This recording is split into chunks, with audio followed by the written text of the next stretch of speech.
Hello बच्चों, good evening सभी को, गुड इवनिंग, नमस्कार सभी को। तो क्या हाल चाल है सभी के? उम्मीद करते हैं सभी लोग बढ़िया से होंगे, स्वस्थ होंगे, मस्त होंगे और अपने अपने काम काज में व्यस्त भी होंगे। और आपका जो काम है वो सबसे बड़ा काम क्या है? पढ़ाई करना। तो इसका मतलब है आप लोग पढ़ाई में एकदम अच्छे से लगे हुए होंगे, एकदम मेहनत कर रहे होंगे, सारे आपने होमवर्क कर लिए होंगे, जो भी टॉपिक हम लोग पढ़ रहे हैं उनको रिवाइज रेगुलर कर रहे होंगे। बस यही आपका काम है।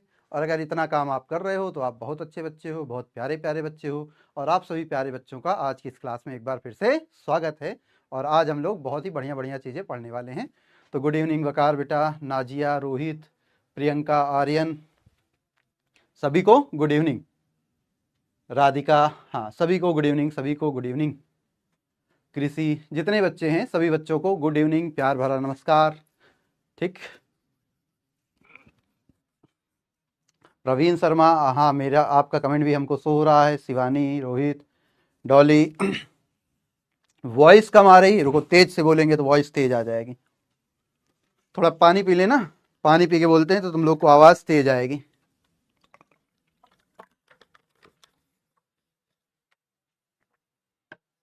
गुड इवनिंग, गुड इवनिंग, नमस्कार सभी को, प्यार भरा नमस्कार। और सभी प्यारी बहनों को और सभी प्यारे भाइयों को रक्षाबंधन की हार्दिक शुभकामनाएं। आप सभी का एक ही काम है, क्या काम है? देखो, सबसे पहले अपनी बहनों की बात करते हैं, जो छोटी बहनें हैं। तो रक्षाबंधन के दिन वैसे गिफ्ट तो दिया जाता है, लेकिन आपसे हम एक गिफ्ट मांग रहे हैं। हमारा गिफ्ट क्या है कि आपको मेहनत करनी अच्छे से और आपको डॉक्टर बनना है ना। जितनी भी बहनें हैं, जितनी भी छोटी बच्चियां हैं, जो इस बैच में हैं, उन सभी बच्चों को जो है बढ़िया से मेहनत करनी है, साल भर लगातार मेहनत करनी है। बोर्ड में भी टॉप करना है, नीट एग्ज़ाम में भी टॉप करना है और ऑल इंडिया रैंक में भी आना है। तो आप सब बिल्कुल मन लगा के मेहनत कीजिए। हमारी तरफ से खूब सारा आशीर्वाद, खूब सारा प्यार। और आप ये गिफ्ट हमें दीजिए, हमें बहुत खुशी होगी। और जितने भाई हैं उन सभी भाइयों के लिए भी सेम चीज़ है। और वो भाई अपनी बहनों को ये गिफ्ट दें कि वो मेहनत करें, अच्छे से डॉक्टर बने और अपनी बहन को जो है प्राउड फील कराएं, है ना। तो सभी लोग जो है HW की एक रिकॉर्डेड क्लास देंगे बेटा, HW की एक रिकॉर्डेड क्लास देंगे, ठीक है। जितने भी होमवर्क है ना उसके सारे क्वेश्चन हम आपको एक क्लास में करा देंगे, मतलब एक अलग से क्लास कराएंगे, उसके लिए परेशान मत होइए, ठीक है। जितने भी होमवर्क वाले क्वेश्चन हैं उन सभी होमवर्क वाले क्वेश्चंस को, धन्यवाद बेटा प्रियंका, धन्यवाद सभी बच्चों को जो बच्चे, हाँ बिल्कुल जानवी बेटा, बिल्कुल आप। और जब आप ये गिफ्ट हमको दे देंगे ना, आप डॉक्टर बन के हमसे मिलने आएंगे ना, फिर हम आपको बड़ा बड़ा गिफ्ट देंगे, बहुत बढ़िया सा गिफ्ट देंगे, ठीक है। आज ये लेक्चर 11 है क्या? शायद आज का लेक्चर 11 है, शायद, शायद नहीं, कंफर्म आज का लेक्चर 11 है। यहाँ 10 लिखा है क्या? इसको 11 बना देते हैं अपन लोग। अपन लोग बनाने में तो बहुत तेज हैं, इसको बना लेंगे 1 1 11, है ना। रुक जाओ, दोनों हटा देते हैं, फिर लिखते हैं, तो फिर लिखेंगे तो बढ़िया लगेगा। कौन सा लेक्चर है? लेक्चर नंबर 11, ये, ठीक। किडनी देंगे? अरे यार, किडनी ले लोगे तो हम कहाँ जाएंगे, है ना। तुम लोग ऐसा बोलते हो, तुम लोग की किडनी टचिंग परफॉर्मेंस हो जाती है, एकदम तुम लोग की बात दिल में नहीं किडनी में लग जाती है, ऐसा तुम लोग बात बोलते हो, ठीक। टेस्ट सिलेबस आज तक की क्लास में, टेस्ट सिलेबस आज तक की क्लास में जितना होगा वो सारा टेस्ट सिलेबस में होगा। BMW गिफ्ट चाहिए? अरे यार, हम खुद है गरीब आदमी, हमारे पास अल्टो नहीं है, तुम BMW की बात कर रहे हो। पैदल चल के आते हैं, पैदल चल के जाते हैं, बाइक तक, मतलब रैपिडो वालों तक को देने के लिए पैसा नहीं है, तुम लोग बात कर रहे हो सर BMW हमको दे दीजिए। हाँ, चलो ठीक है, तुम लोग डॉक्टर बनो, 5 साल डिग्री पूरी करो, फिर डॉक्टर बनने के बाद अच्छे से पढ़ाई करो, डॉक्टर बनते समय तक अच्छे से पढ़ाई करो, फिर जब डॉक्टर बनोगे तो ढेर सारा पैसा कमाओगे, नहीं कमाओगे नहीं, पैसा छापोगे। और जब तुम सब पैसा छापोगे ना, तो थोड़ा थोड़ा कंट्रीब्यूट करके हमको BMW दिला देना। अब तुम लोग के भरोसे हैं। सौम्य अग्रवाल, हाँ बेटा बिल्कुल, आपका नाम ले लिया, ठीक है। चलो चलो, तो आज तक की क्लास में जो भी सिलेबस हो जाएगा वो सारा टेस्ट का सिलेबस है आपका। आज तक की क्लास में जो भी टेस्ट सिलेबस हो जाएगा वो सारा टेस्ट का सिलेबस है आपका, ठीक है। बिल्कुल MBBS डॉक्टर बिल्कुल बनना, छाप के आपको दे देंगे, बिल्कुल बेटा। जब तुम लोग पैसा छापने लगे हम खुद रेड मारने आएंगे तुम लोग की, कौन कितना छाप रहा है। हाँ क्लास है, आज क्लास है, कल। चलो चलो, अब पढ़ते हैं। हाँ, जितना नोट्स में है, बिल्कुल जितना नोट्स में है, जितना नोट्स में है सब हम लोग पढ़ेंगे। चलो आओ देखते हैं। हाँ, शायद कल ऑफ रहेगी। तो आज हम लोग जो पढ़ेंगे बेटा, आज हम लोग पढ़ेंगे परासरण दाब के बारे में। किसके बारे में पढ़ेंगे? आज अपन लोग पढ़ेंगे परासरण दाब के बारे में। आज हम लोग को किसके बारे में पढ़ना है? आज हम लोग को पढ़ना है परासरण दाब के बारे में। और उससे पहले हम लोग बात करेंगे छोटी सी, पहले हम लोग बात करेंगे अर्धपारगम्य झिल्ली के बारे में। वैसे बायो वाले बच्चे जानते होंगे अर्धपारगम्य झिल्ली क्या होती है। जो बच्चे नहीं जानते उनको हम बता देते हैं। अर्धपारगम्य झिल्ली हमारा अंतिम अणुसंख्य गुण है परासरण दाब। तो इसको ध्यान से समझ लीजिए और फिर उसके बाद कुछ बहुत ही बढ़िया बढ़िया चीजें आपको मिलेंगी। Semi permeable membrane, semi permeable membrane क्या होता है उसकी बात करें तो ऐसी झिल्ली जिससे विलायक के कण निकल जाते हैं। क्या हो जाते हैं बेटा? विलायक के कण निकल जाते हैं, निकल जाते हैं, किंतु विलेय के कण नहीं निकल पाते हैं, के कण नहीं निकल पाते हैं। यही आपकी कहलाती है अर्धपारगम्य झिल्ली। आज हम लोग का जो टॉपिक है वो है अंतिम अणुसंख्य गुण, जो कि हमारा परासरण दाब है। और परासरण दाब को समझने से पहले हमें समझना होगा परासरण, और परासरण समझने से पहले जो है हमें ये समझना होगा कि परासरण की प्रक्रिया में क्या चीजें यूज होती हैं। तो हाँ बिल्कुल आर्यन, परासरण की प्रक्रिया में होती है अर्धपारगम्य झिल्ली यूज। तो ये अर्धपारगम्य झिल्ली क्या होती है? ऐसी झिल्ली होती है जो विलायक के कण को तो बाहर जाने देती है बट विलेय के कणों को नहीं। क्यों विलायक के कणों को बाहर जाने देती है? विलायक के कणों का आकार कम होता है, छोटा होता है, और विलेय के कणों का आकार बड़ा होता है। तो जब विलायक के कणों का आकार छोटा होता है तो आसानी से निकल जाते हैं। विलायक के कण थोड़ा बड़े विलेय के कण थोड़ा बड़े होते हैं तो वो नहीं निकल पाते हैं।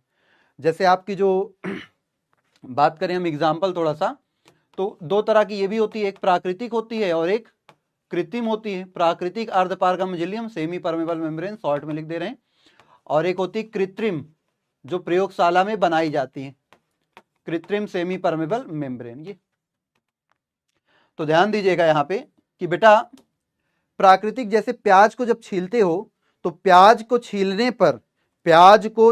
पर उसके अंदर देखोगे कि बहुत पतली सी सफेद कलर की पन्नी निकलती है ना, वो आपकी अर्धपारगम्य झिल्ली है। जैसे अंडे को उबालने के बाद उसका छिलका निकालते हो तो अंदर एक पतली सफेद कलर की पन्नी निकलती है ना, वो अर्धपारगम्य झिल्ली है। ठीक है। जैसे आपका जो अंगूर का छिलका है ना, वो भी एक तरह का अर्धपारगम्य झिल्ली है। अरे अपनी कोशिका मेम्ब्रेन क्या करो, बस ऐसे थोड़ा सा पकड़ो जोर से, और ये एक ठो कोशिका जो है मेम्ब्रेन निकाल लो, एक ठो नस पकड़ के खींच लो, उसके साथ कोशिका झिल्ली बाहर निकलेगी। कोशिका झिल्ली जो है ना वो भी हमारी अर्धपारगम्य झिल्ली है। जो कोशिका की झिल्ली है वो भी अर्धपारगम्य झिल्ली है। ठीक है। तो प्राकृतिक अर्धपारगम्य झिल्ली होती है जो प्रकृति में मिलती है। जो क्या होती है? प्रकृति में मिलती है। जैसे हमने बताया प्याज का छिलका हो गया, अंडे के अंदर पतली परत हो गई, है ना, प्रकृति में पाया जाता है। और यह अंगूर का छिलका हो गया, वो सब। और सर ये कृत्रिम क्या है? कृत्रिम जो प्रयोगशाला में बनाई जाती है। कृत्रिम कौन है? जो प्रयोगशाला में बनाई जाती है। कृत्रिम कौन है बेटा? जो प्रयोगशाला में बनाई जाती है। कृत्रिम कौन है? जो प्रयोगशाला में बनाई जाती है। कृत्रिम कौन है? जो प्रयोगशाला में बनाई जाती है। आरओ भी बताएंगे बेटा, पहले परासरण बताएंगे फिर रिवर्स ऑस्मोसिस, आरओ भी बताएंगे। दीक्षांत परेशान मत हो, सब बताएंगे। तो प्रयोगशाला में बनाया जाता है। ठीक है। अब यहां ध्यान दो, इसमें जनरली कॉपर फेरोसाइनाइड की, ये किसकी अर्धपारगम्य झिल्ली है? जैसे कॉपर फेरोसाइनाइड है। किसी भी पदार्थ का इतनी पतली परत बना दो कि उससे विलायक निकलने लगे लेकिन विलेय ना निकल पाए, तो उसकी झिल्ली को क्या बोलेंगे? अर्धपारगम्य झिल्ली। जैसे आप कैल्शियम फॉस्फेट की भी बना सकते हो, कैल्शियम फॉस्फेट की भी आप बना सकते हैं अर्धपारगम्य झिल्ली, है ना। तो आप किसी भी पदार्थ की अर्धपारगम्य झिल्ली प्रयोगशाला में बना सकते हैं। कैसे? आप इतनी पतली झिल्ली बनाओ कि उसके जो छिद्र हो उनका आकार इतना हो कि उससे विलायक निकल जाए, विलेय ना निकल पाए, वही अर्धपारगम्य झिल्ली है। तो अर्धपारगम्य झिल्ली का सिंपल सा मतलब है कि ऐसी झिल्ली जिससे विलायक के कण तो निकल जाते हैं लेकिन विलेय के कण नहीं निकल पाते, उसी को बोलते हैं अर्धपारगम्य झिल्ली। हम कौन सी यूज करेंगे सर? प्राकृतिक वाली यूज करेंगे कि कृत्रिम वाली? तो हम कृत्रिम वाली यूज करेंगे। सिंपल सा रीजन है। होता क्या है कि प्राकृतिक अर्धपारगम्य झिल्ली जो है उससे विलायक के साथ साथ कुछ विलेय के कण भी निकल जाते हैं। तो इसलिए वो आदर्श नहीं होती, आइडियल नहीं होती हमारे एक्सपेरिमेंट्स के लिए। तो इसलिए हम सामान्यतः प्राकृतिक का यूज ना करके हम क्या करते हैं, कृत्रिम वाली यूज करते हैं, जो हम लोग लैब में बनाते हैं उसका यूज करते हैं, उस अर्धपारगम्य झिल्ली का यूज करते हैं। बोलो, इतनी बातें सभी को क्लियर हैं? क्या इतनी बातें सभी को क्लियर हैं? क्लियर है? चलो नेक्स्ट, अब हमें समझना है परासरण। तो परासरण समझने के लिए थोड़ा सा हम लोग कुछ चीजें समझते हैं, फिर परासरण को समझेंगे, ठीक है? पहले परासरण है क्या वो समझ ले, फिर परिभाषा तो देखते रहेंगे परिभाषा क्या है। जब हम लोग सब चीजें सीख जाएंगे तो परिभाषा तो अपने आप ही आ जाएगी। तो मान लो ये आपके पास यहाँ पे एक पात्र हमने लिया और यहाँ पे हमने जो है बीच में लगा दी अर्धपारगम्य झिल्ली। यहाँ पे क्या लगा दी? अर्धपारगम्य झिल्ली लगा दी। यहाँ पे क्या लगा दी? अर्धपारगम्य झिल्ली लगा दी, ठीक है? ध्यान से समझना। इस साइड एक विलयन ले लिया,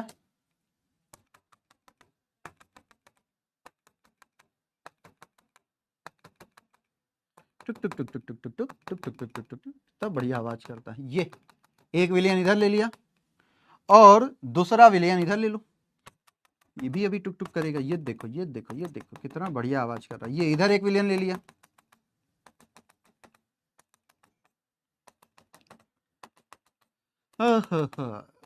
ले लो भैया, ये मिला। अब देखो आगे बढ़ो, हुआ क्या? ये वाला जो विलयन है इसके बारे में हम आपको बता दें, ये वाला जो विलयन है ये कम सांद्रता का है। कैसा है? कम सांद्रता। और ये वाला जो विलयन है ये कैसा है? अधिक सांद्रता का है। कैसा है बेटा? अधिक सांद्रता का है, ठीक है? अब देखो ये होता क्या है, और यहां पे रखी है अर्धपारगम्य झिल्ली। क्या रखी है? अर्धपारगम्य झिल्ली।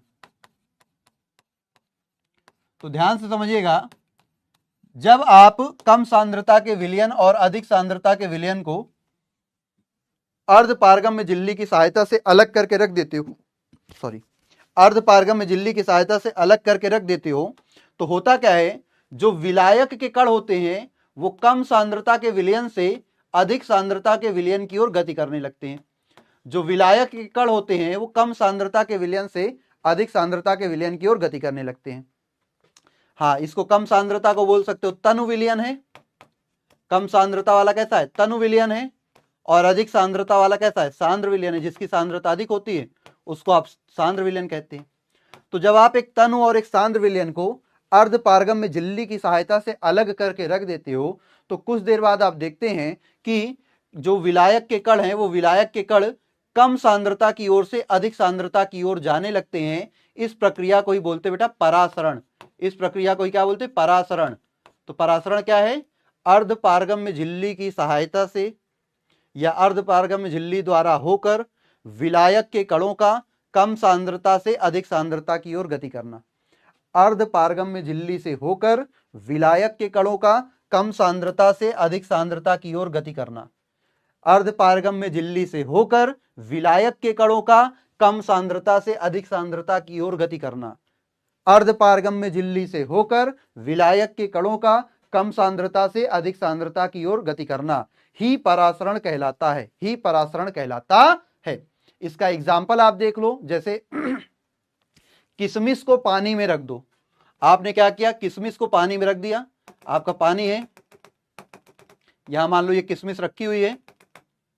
तो जब इस किशमिश को पानी में डाल दोगे तो कुछ समय बाद देखोगे तो किशमिश जो होगी वो फूल जाएगी। क्यों फूल जाएगी? क्योंकि भाई पानी के कण किशमिश के अंदर चले जाते हैं। क्यों चले जाते हैं? क्योंकि भाई साहब देखिए, आप किशमिश की जो किशमिश मतलब वही अंगूर का जो किशमिश का छिलका है वो अर्धपारगम्य झिल्ली है, और किशमिश के अंदर जो पदार्थ भरा है वो गाढ़ा पदार्थ है, सूखा है, गाढ़ा पदार्थ है। और पानी जो है उसकी सांद्रता कम है और किशमिश के अंदर जो पदार्थ उसकी सांद्रता ज्यादा है। तो किशमिश के छिलके से पानी कहाँ चला गया? पानी कम सांद्रता से अंदर ज्यादा सांद्रता की तरफ चला गया, किशमिश आपकी फूल गई। तो किशमिश का जो फूलना है वो परासरण है। किशमिश का फूलना क्या है? परासरण है ना। जैसे आप क्या करो, अंगूर को नमक वाले पानी में रख दो। अंगूर को नमक वाले, ढेर सारा नमक डाल के नमक वाला पानी, अंगूर को एकदम बढ़िया ताजा अंगूर ले लो जिसमें खूब रस भरा हुआ हो, और अंगूर को अगर आप क्या कर दो, नमक वाले पानी में रख दो, तो नमक वाला पानी की सांद्रता ज्यादा है, नमक वाले पानी की सांद्रता ज्यादा है, और अंगूर के अंदर जो रस भरा हुआ है उसकी सांद्रता कम है। तो जब आप नमक वाले पानी में अंगूर को रखोगे तो देखोगे अंगूर कुछ समय बाद सिकुड़ जाता है। अंगूर कुछ समय बाद सिकुड़ जाता है। क्यों सिकुड़ जाता है? क्योंकि इस बार अंगूर के अंदर सांद्रता कम थी और नमक वाले पानी की सांद्रता ज्यादा थी, तो अंगूर के अंदर से पानी के कण बाहर निकल गए नमक वाले पानी में, अंगूर सिकुड़ गया। तो अंगूर जो है वो सिकुड़ना, नमक वाले पानी में अंगूर का सिकुड़ना परासरण है। और किशमिश का साधारण पानी में रख देने पर फूल जाना परासरण है। क्यों हो रहा है? ऐसा क्यों हुआ? क्योंकि भाई विलायक के कण कम सांद्रता से किधर जा रहे हैं? अधिक सांद्रता की तरफ। विलायक के कण कहां जा रहे हैं? कम सांद्रता से अधिक सांद्रता की तरफ जा रहे हैं। ठीक है सर, इतनी बात तो आपने बता दी, बहुत अच्छा लगा। लेकिन ये बताइए ऐसा हुआ ही क्यों कि ये जो है विलायक के कण कम सांद्रता से ज्यादा सांद्रता की ओर जा ही क्यों रहे हैं? ज्यादा सांद्रता से कम सांद्रता की ओर क्यों नहीं आ रहे? बहुत अच्छा क्वेश्चन है जो कि तुम लोगों ने पूछा ही नहीं, अब समझो ध्यान से। हमने क्या कहा कि विलायक के जो कण हैं, हमने क्या कहा बेटा, विलायक के जो कण हैं वो कम सांद्रता से ज्यादा की तरफ क्यों जा रहे हैं? ज्यादा से कम क्यों नहीं आ रहे हैं? ये भी तो बड़ा क्वेश्चन है, बहुत बड़ा क्वेश्चन है भाई। कि विलायक के कण, विसरण भी बताएंगे, परेशान ना हो, विलायक के कण कम सांद्रता से ज्यादा सांद्रता की ओर क्यों जा रहे हैं, ये भी तो पता होना चाहिए। तो देखो होता क्या है, जो कम सांद्रता वाला विलयन है जिसमें विलायक ज्यादा है, इसका वाष्प दाब होगा अधिक, इसका वाष्प दाब क्या होगा? अधिक। और जो ज्यादा सांद्रता वाला विलयन है इसका वाष्प दाब होगा कम, इसका वाष्प दाब क्या होगा? कम। पहली चीज भाई, जिसमें विलायक के कण ज्यादा हैं वो ज्यादा वाष्प बनाएगा तो उसका वाष्प दाब ज्यादा होगा। जिसमें विलेय के कण ज्यादा है वो कम वाष्प दाब बनाएगा, उसका कम वाष्प बनाएगा तो उसका वाष्प दाब कम होगा। पहली चीज ये ध्यान समझो, तनु विलयन का वाष्प दाब ज्यादा होता है, क्योंकि तनु विलयन में विलायक ज्यादा है तो वाष्प ज्यादा बनेगी तो वाष्प दाब ज्यादा होगा। सांद्र विलयन में विलायक थोड़ा कम हो चुका है, विलेय ज्यादा हो चुका है, तो ये कम वाष्प बनाएगा, वाष्प कम बनाएगा तो वाष्प दाब कम हो जाएगा। जब भी दो चीजें संपर्क में आती हैं तो वो दोनों एक दूसरे के साथ संतुलन में रहना चाहती हैं। किसमें रहना चाहती हैं? संतुलन में। तो जब एक अधिक वाष्प दाब वाला विलयन और एक कम वाष्प दाब वाला विलयन दोनों एक साथ संपर्क में आएंगे तो दोनों चाहेंगे कि हमारा वाष्प दाब बराबर हो जाए, दोनों एक दूसरे से संतुलन बनाना चाहेंगे, मतलब दोनों चाहेंगे कि हमारा वाष्प दाब बराबर हो जाए। अब वाष्प दाब बराबर करने के लिए मान लो इसका वाष्प दाब 5 एटीएम था और इसका वाष्प दाब मतलब मान लो 3 एटीएम है, तो इसका ज्यादा है और इसका वाष्प दाब कम है। अब जब ये दोनों एक दूसरे के संपर्क में आएंगे तो ये दोनों एक दूसरे के साथ क्या करना चाहेंगे? ये दोनों एक दूसरे के साथ संतुलन बनाना चाहेंगे। मतलब ये भी दोनों चाहेंगे कि हम दोनों बराबर हो जाए, मतलब दोनों चाहेंगे कि इसका 4 एटीएम हो जाए, इसका 4 एटीएम। मतलब अगर ये थोड़ा सा वाष्प दाब कम कर ले, 4 कर ले, और ये थोड़ा सा वाष्प दाब बढ़ा के 4 कर ले, दोनों बराबर हो जाएंगे।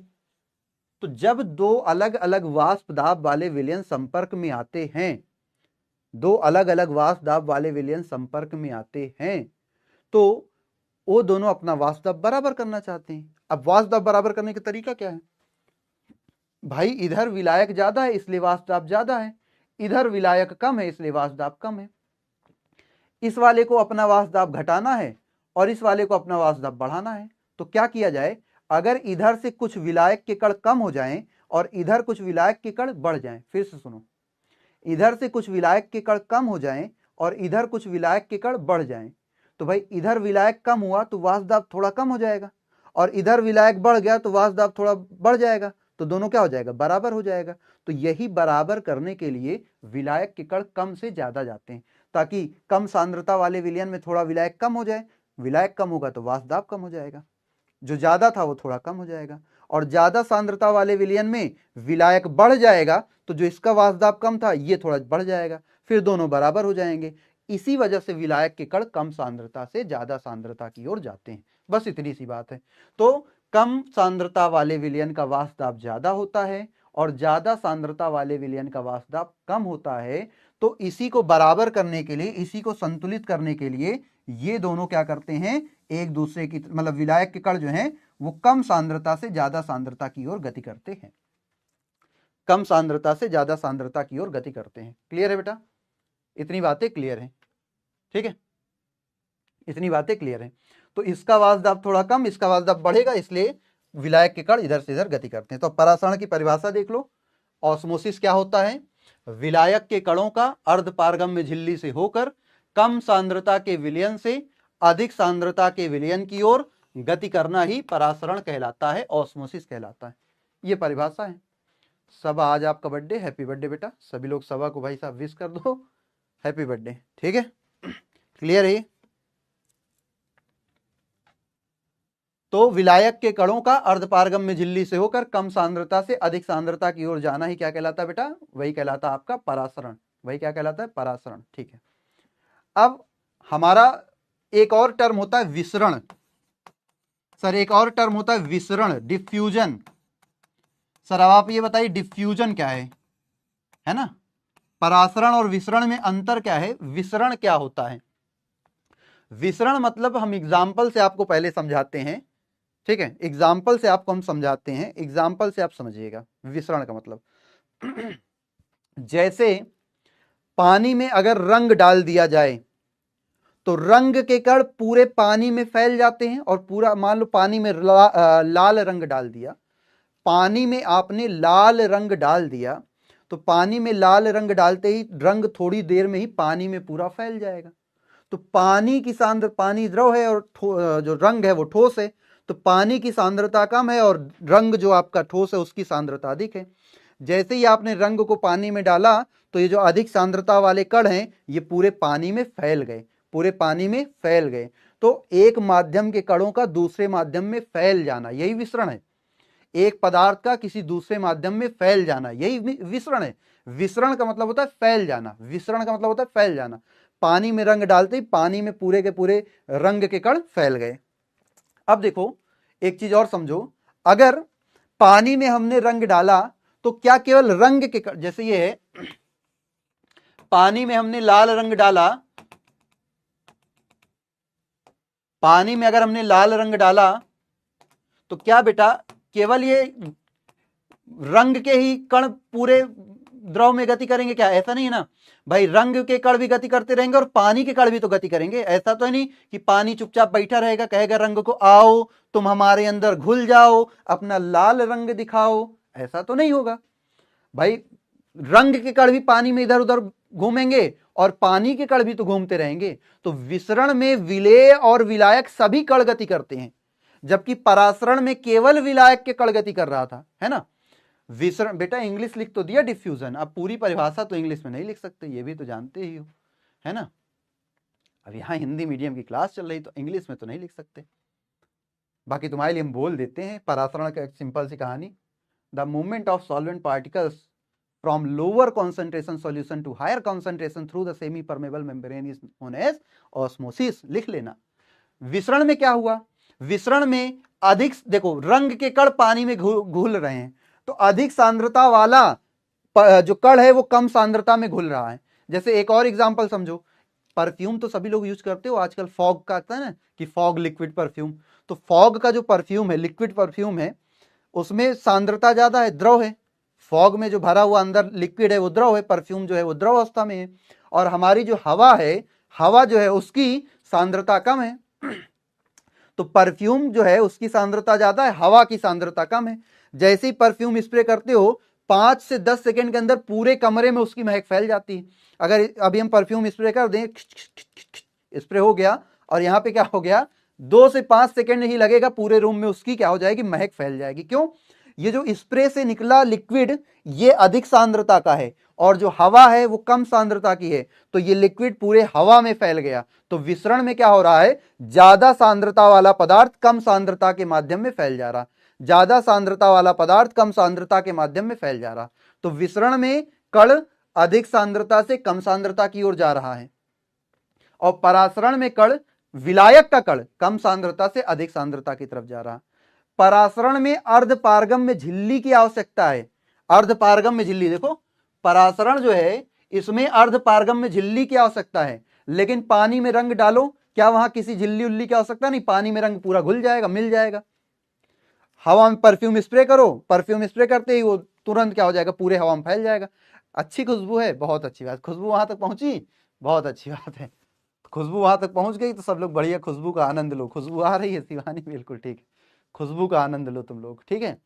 हाँ, कोई असली वाली खुशबू ना पकड़ ले जाना अपने घर कि सर खुशबू आ गई, खुशबू आ गई। सूरज यादव बेटा, हाँ कल शायद छुट्टी है, ठीक है। हाँ नहीं तुम लोग, अब हम भी नहीं मान, ठीक है। अब हमको भी नहीं पता चल रहा तुम लोग महक वाली खुशबू की बात कर रहे हो कि खुशबू वाली खुशबू की बात कर रहे हो कि असली वाली खुशबू की बात कर रहे हो, ठीक है। अच्छा महक भी तो महक भी हो सकती है, बिल्कुल। वॉइस स्लो आ रही है क्या? एक बार सभी लोग कमेंट कर दो, क्या स्लो आ रही है क्या वॉइस? हमें तो नहीं लग रहा, वॉइस तो वैसे बढ़िया आ रही, मस्त एकदम, वॉइस तो सही आ रही ना, वॉइस की समस्या तो नहीं है, वॉइस तो क्लियर है, वॉइस क्लियर है। आप लोग जिन एक दो बच्चों को समस्या है उनके तरफ कुछ प्रॉब्लम हो सकती है, वो लोग अपना देख लें, ठीक है। हाँ चलो, ओके ओके। तो विसरण में क्या होता है? विसरण में एक पदार्थ दूसरे में फैल जाता है, तो ये विसरण है। कणों का अधिक सांद्रता से कम सांद्रता की ओर गति करना ही विसरण कहलाता है। ये देखो, कणों का अधिक सांद्रता से कम सांद्रता की ओर गति करना ही विसरण कहलाता है, ठीक है। चलो, ये विसरण हो गया। अब हम देखेंगे परासरण और विसरण में अंतर। तो परासरण और विसरण में अंतर क्या है, ये ध्यान से देखो बेटा। इसमें विलायक के कण गति करते हैं। किसके कण गति करते हैं? परासरण में हमने बताया, परासरण में विलायक के कण गति करते हैं। किसके कण गति करते हैं? विलायक के कण गति करते हैं। और कहां गति करते हैं? कम सांद्रता से ज्यादा सांद्रता की ओर। और विसरण में हमने बताया कि भैया इसमें कण अधिक सांद्रता से कम सांद्रता की ओर गति करते हैं, ठीक है, पहला पॉइंट। दूसरा, परासरण में अर्धपारगम्य झिल्ली की आवश्यकता है। परासरण में अर्धपारगम्य झिल्ली की आवश्यकता है, जबकि विसरण में ऐसी किसी झिल्ली की आवश्यकता नहीं होती है। दूसरा सर, परासरण उत्क्रमणीय है, मतलब हम इसकी दिशा बदल सकते हैं, परासरण की दिशा बदल सकते हैं। अभी हम लोग पढ़ेंगे व्युत्क्रम परासरण। अगर विलायक के कण कम, जैसे मान लो पानी में अंगूर को, पानी में किशमिश को रखे, तो पानी में किशमिश रखे तो किशमिश फूल गया परासरण के कारण। अब अगर उस किशमिश को पिचकाना है, उस किशमिश को क्या करना? पिचकाना है, उसको नमक वाले पानी में रख दो, किशमिश फिर से, जो फूला हुआ किशमिश था वो फिर से पिचक जाएगा, सिकुड़ जाएगा। तो परासरण की क्रिया उल्टी हो सकती है, परासरण की दिशा बदली जा सकती है, उत्क्रमणीय है, आगे भी जा सकती है पीछे भी आ सकती है। लेकिन विसरण अनुत्क्रमणीय होता है। एक बार अगर पानी में रंग घुल गया, एक बार पानी लाल रंग का हो गया, तो तुम उसको रंग को पानी से अलग नहीं कर सकते। ऐसा नहीं कि कहोगे सर मेरे हाथ में जादू, ये देखिए जादू, काली मंत्र छू बढ़िया इसे निकाले और लाल रंग बाहर पानी अलग, ऐसा कुछ होता नहीं है। तो तुम ऐसा नहीं कर सकते, ऐसा नहीं कर सकते, है ना, ऐसा नहीं कर सकते, ठीक है। अगर बेटा सर के नोट्स बना रहे हो, सर के नोट्स भी बहुत अच्छे हैं, आप वो नोट्स बना रहे हो तो बिल्कुल आप वहां से बना लो और यहां से पढ़ लो, ठीक है। सर के नोट्स बनाओ, सर के क्वेश्चन करो, बहुत बढ़िया पढ़ा रहे हैं सर, बहुत अच्छे अच्छे क्वेश्चन करा रहे हैं। तो अगर आप वहां से नोट्स बना रहे हो तो वहां से भी नोट्स बना लो और आप यहाँ से बैकलॉग क्लियर कर लो। अगर आप 1.0 के बच्चे हो तो, बाकी 2.0 के हो तो यहीं से नोट्स बना लो, उसमें क्या दिक्कत है ना। बिल्कुल आपको जहां बढ़िया लग रहा हो वहां से समझो, उसमें कोई समस्या थोड़ी है। चलिए, फिर यह अनुत्क्रमणीय प्रक्रिया है। परासरण में केवल विलायक के कण गति करते हैं, परासरण में केवल विलायक के कण गति करते हैं, जबकि विसरण में सभी कण, विलायक के कण भी गति करेंगे और विलेय के भी। जैसे परफ्यूम को हवा में स्प्रे किए तो ऐसा तो नहीं हवा के कण रुक गए, कहीं हम रुके हैं तुम आओ घुल जाओ, तुम आओ मिल जाओ, तुम आओ फैल जाओ, ऐसा तो नहीं होता है। हवा के कण भी इधर उधर गति करते रहते हैं और जो स्प्रे करोगे परफ्यूम उसके कण भी इधर उधर गति करते हैं, है ना, उसके कण भी उधर उधर गति करते हैं। हाँ ठीक है, ओके बेटा तौसीफ, वहां अच्छा की हो, बढ़िया, ठीक है। तो हवा के कण भी गति करते हैं और हवा के कण भी गति कर रहे हैं और आपके विलायक के कण भी गति कर रहे हैं, तो दोनों गति कर रहे हैं विसरण में, जबकि परासरण में केवल विलायक के कण गति कर रहे थे, ठीक है सर। यह केवल विलयन में होता है, जो परासरण है वो द्रव विलयन में हो सकता है, जबकि विसरण ठोस में भी हो सकता है, द्रव में भी हो सकता है, गैस में। जैसे रंग ठोस था ना, उसको पानी में घोले तो ठोस फैल गया, तो ठोस में भी हो रहा, द्रव में भी हो रहा। परफ्यूम इससे लिए पूरे गैस में परफ्यूम फैल गई, तो ठोस द्रव गैस तीनों में हो सकता है, जबकि ये नहीं हो सकता। परासरण को रोका जा सकता है, परासरण की प्रक्रिया अगर हो रही तो हम उसको बीच में रोक सकते हैं, लेकिन अगर विसरण एक बार परफ्यूम स्प्रे कर दिए तो फैल ही जाएगा। ऐसा नहीं मान लो तुम्हारा दोस्त आया तुम्हारे घर पे और तुम वो आदिल कादरी वाला आजकल ऐड चल रहा है ना, तुम बढ़िया आदिल कादरी का 500 रुपया का 1 सीसी 10 ml का खरीद के लाए, इतनी छोटी सी सीसी है, इतू सी सीसी परफ्यूम 500 खरीद के लाए। तुम्हारा दोस्त आया, वो थोड़ा सा महक गया कि तुम परफ्यूम लगाए हो, और जैसे महक पाया तुम्हारी सीसी, तुम उधर देखने लगे दूसरी तरफ, तुम्हारी सीसी तो है मत 4-5 स्प्रे मार दिया, 10 ml की सीसी में 4 ml वही खर्चा कर लिया। अब तुम्हारा बड़ा गुस्सा आई, अब तुम उससे क्या करो, इस परफ्यूम को फैलने ना दो, इसको वापस से बॉटल में डालो। क्या वो ऐसा कर पाएगा? आपने उसने उस परफ्यूम को यूज कर लिया, स्प्रे कर दिया, तो अब तुम कह रहे हो कि जितना परफ्यूम निकाले हो ना, पूरा का पूरा परफ्यूम बॉटल में वापस करो। परफ्यूम तो भाई विसरित हो गया, परफ्यूम तो हवा में फैल गया, अब चाह कर भी उसको तुम वापस सीसी में नहीं डाल सकते, या तुम ऐसा नहीं कह सकते कि भाई परफ्यूम स्प्रे हो गया तो उसको फैलने से रोक दो, ऐसा नहीं हो सकता, उसकी महक फैलने से रोक नहीं सकते। तो इसको रोका, एक बार ये शुरू हो गया तो इसे रोक नहीं सकते जब तक खत्म नहीं हो जाएगा, जबकि इसको बीच में रोक भी सकते हो। ठीक है, चलो चलो चलो नेक्स्ट। तो ये हो गया परासरण और विसरण में अंतर। अब हम समझेंगे परासरण दाब। अब हम क्या समझेंगे? परासरण दाब। चलो, तो परासरण दाब को समझने के लिए फिर से एक कहानी सुनते हैं छोटी सी, फिर से एक छोटी सी कहानी सुनते हैं। देखो बेटा, आओ सुनाऊं तुमको एक कहानी, कहानी आओ। तो ये रही हमारी कहानी जो तुमको है सुनानी। चलो हटा ही देते हैं इसको, 3-4 लाइन ऐसे ले लेते हैं ना हम लोग डब्बा। ये क्या, ये क्या हो रहा है भाई, ये क्या हो रहा है? देखो 1, तुम रुक जाओ यहीं, 2 एंड 3। ये हमने एक कंटेनर बनाया, इसके बीच में यहां पे अर्धपारगम्य झिल्ली लगा दी, ये अर्धपारगम्य झिल्ली लगा दी। चलो, इधर से ढक्कन कर दिया बांध, यहां थोड़ा सा हम कुछ तो करेंगे। क्या करेंगे सर? यहां हम लगाएंगे पिस्टन। यहां क्या लगाएंगे? पिस्टन लगाएंगे। पिस्टल नहीं, तुम लोग पिस्टल उस्टल ना समझ लेना सर, पिस्टल लगा दिए। पिस्टन है, क्या है पिस्टन? पिस्टन समझते हो ना? ये तो यहां ध्यान से समझो भाई, इधर हमने भर दिया कौन सा विलयन? इधर हमने भर दिया वही कम सांद्र, इधर हमने भर दिया कम सांद्रता वाला विलयन, और इधर हमने रख दिया अधिक सांद्रता वाला विलयन।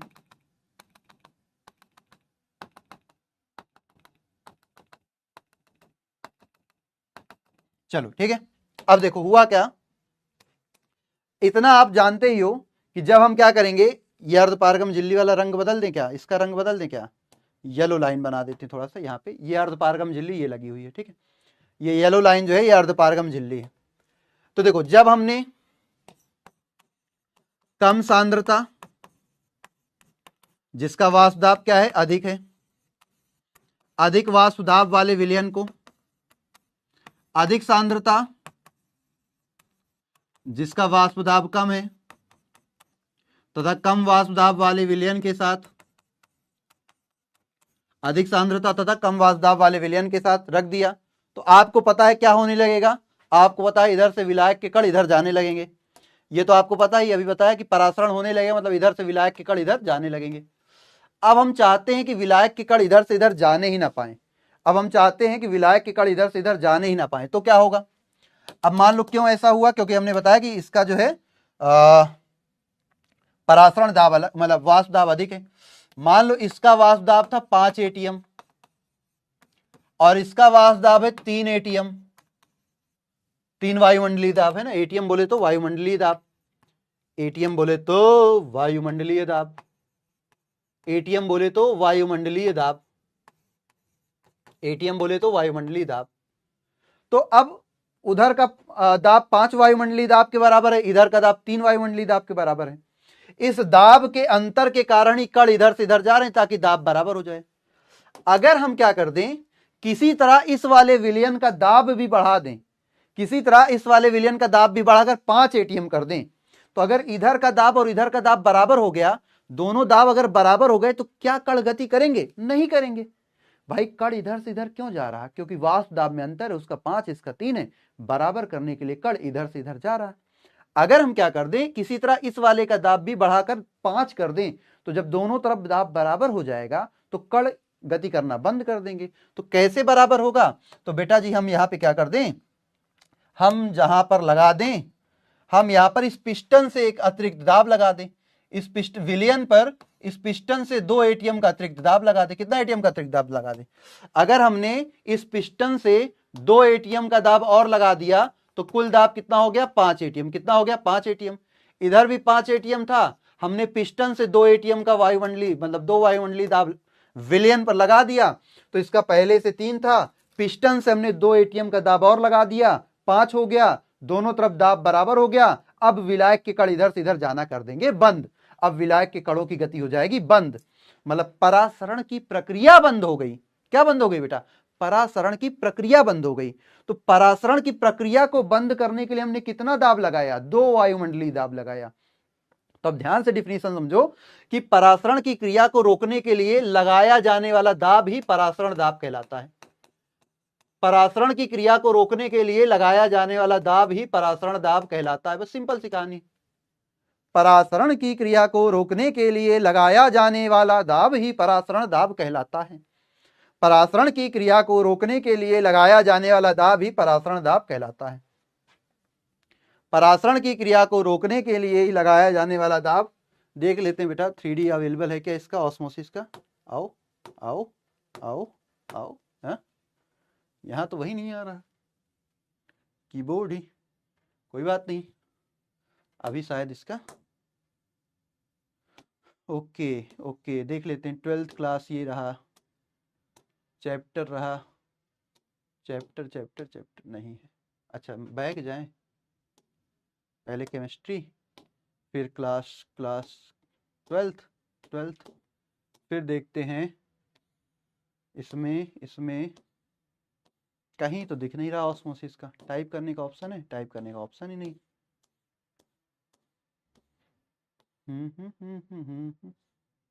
ऑस्मोसिस कहीं तो दिख जाओ। देखते हैं अगर मिलता है ऑस्मोटिक प्रेशर तो खुल जा सिम, खुल जा सिम। देख लेते हैं। हाँ ये देखो, ये ऑस्मोसिस की कहानी है। ये कम सांद्रता का विलयन है। देखो इधर जो है विलायक के कण ज्यादा हैं और इधर विलेय के कण कम हैं। तो क्या होता है ऑस्मोसिस में? ये विलायक के कण इधर विलेय की तरफ जा, मतलब कम सांद्रता के विलयन की ओर जाते हैं। इसी को क्या बोलते हैं बेटा? इसी को बोलते हैं ऑस्मोसिस। इसी को क्या बोलते हैं? ऑस्मोसिस, है ना। अब इसको रोकने के लिए इस विलयन पर हम दाब लगाएंगे। इस विलयन पर जितना दाब लगाएंगे उसी को क्या बोलेंगे? Osmotic pressure. और देखते हैं कुछ बढ़िया सा है क्या। यहाँ बार बार सेलेक्ट करना पड़ता है, समस्या बस यही है। ऑस्मोटिक प्रेशर पार्ट 3 देखते हैं, इसमें क्या है? कुछ है? ये देखो, ये बढ़िया दिख रहा है 3D, ये 3D दिखा। देखो यहाँ पे तो ये क्या है? ये आपका अर्धपारगम्य झिल्ली बीच में लगा हुआ है और कम सांद्रता ज्यादा सांद्रता का विलयन है, तो इधर से विलायक के कण इधर जाते हैं। ये कम सांद्रता से ज्यादा सांद्रता की तरफ, देखो ये बीच में लगी अर्धपारगम्य झिल्ली, विलायक के कण इधर से इधर गति करेंगे तो परासरण है। और इस विलयन पर जितना दाब लगाने पर परासरण रुक जाएगा उसी को क्या बोलेंगे? परासरण दाब। इस विलयन पर जितना दाब लगाने पर ये परासरण रुक जाएगा, इसी को क्या बोलेंगे? परासरण दाब। तो देखो ये परासरण की क्रिया हुई। बस यही कहानी। ये यहाँ समझ लो, यहाँ ज्यादा अच्छा समझ में आ रहा है। ठीक है, यहाँ ज्यादा अच्छा समझ में आ रहा उससे तो हमें लग रहा। यहाँ पे विलायक के कण इधर से इधर जा रहे थे, इधर से इधर जा रहे थे, हमने पिस्टन से एक दाब लगाया, जितना दाब लगाने पर ये दोनों दाब बराबर हो गए, वही हमारा क्या है? वही हमारा परासरण दाब हो गया। यहाँ तो ज्यादा बढ़िया बना है चित्र। ठीक है, तो हमने कितना दाब लगाया? 2 एटीएम का। तो जितना दाब लगाने पर परासरण रुक गया उसी को बोलते परासरण दाब।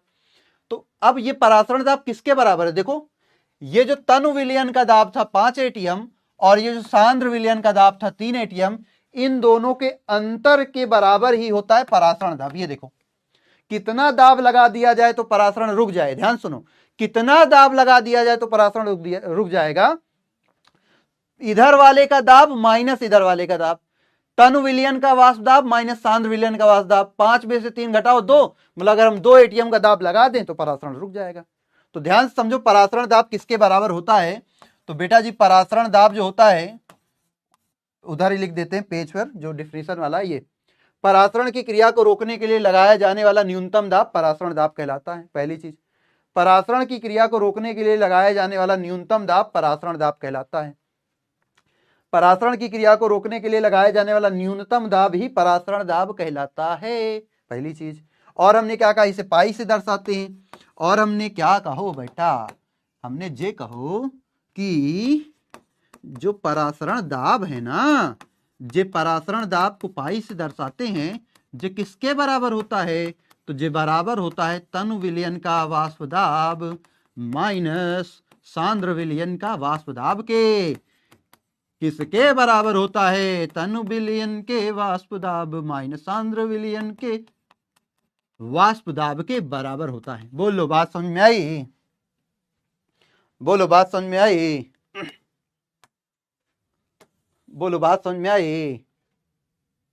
बोलो बोलो हो भैया, क्या आपको बात समझ में आई? इसको हटा ही देते हैं डब्बा। क्या कहता है? जो तनु विलयन का वाष्प दाब है और जो सांद्र विलयन का वाष्प दाब है, उसके अंतर को ही हम क्या बोलते हैं? उसके अंतर को ही परासरण दाब पाई से दर्शाते हैं। बोलो इतनी बात समझ में आ गई? इतनी बात समझ में आएगी? जल्दी से कमेंट करो, हाँ भाई समझ में आ गया, हाँ भाई समझ में आ गया। बोलो जल्दी से yes sir yes sir yes sir, comment कर दो तुरंत, क्लियर है तो हम फिर आगे बढ़ते हैं। फिर से एक बार दिखा देते हैं। ये तनु विलयन का वाष्प दाब 5 था, सांद्र विलयन का वाष्प दाब 3 था, इन दोनों को घटा दो, जो आंसर आया वही परासरण दाब है। उतना ही दाब लगाने पर परासरण रुक जाएगा। तो तनु विलयन का वाष्प दाब माइनस सांद्र विलयन का वाष्प दाब, यही परासरण दाब है। ठीक बा? ठीक है ठीक है ठीक है। किसको दर्द है भैया? हाँ ओके, समझ में आ गया। Okay okay okay okay okay okay. अच्छा, तुम लोगों में कोई ज्यादा सेंसिटिव बालक तो नहीं है जिसके साथ थोड़ा सा मजाक कर दिया जाए तो बुरा मान जाओ? ऐसा तो कोई नहीं है? क्लियर है? हाँ, आज अर्जुना में एक बच्चा भावनाओं में बह गया था, है ना। एक बच्चा जो है वो भावनाओं में बह गया, थोड़ा सा हम मजाक कर दिए तो दिल पे ले लिया। हमने कहा भैया दिल पे ना लो, किडनी उडनी पे ले लो तो अच्छा है, लेकिन बुरा मान गया बच्चा ज्यादा।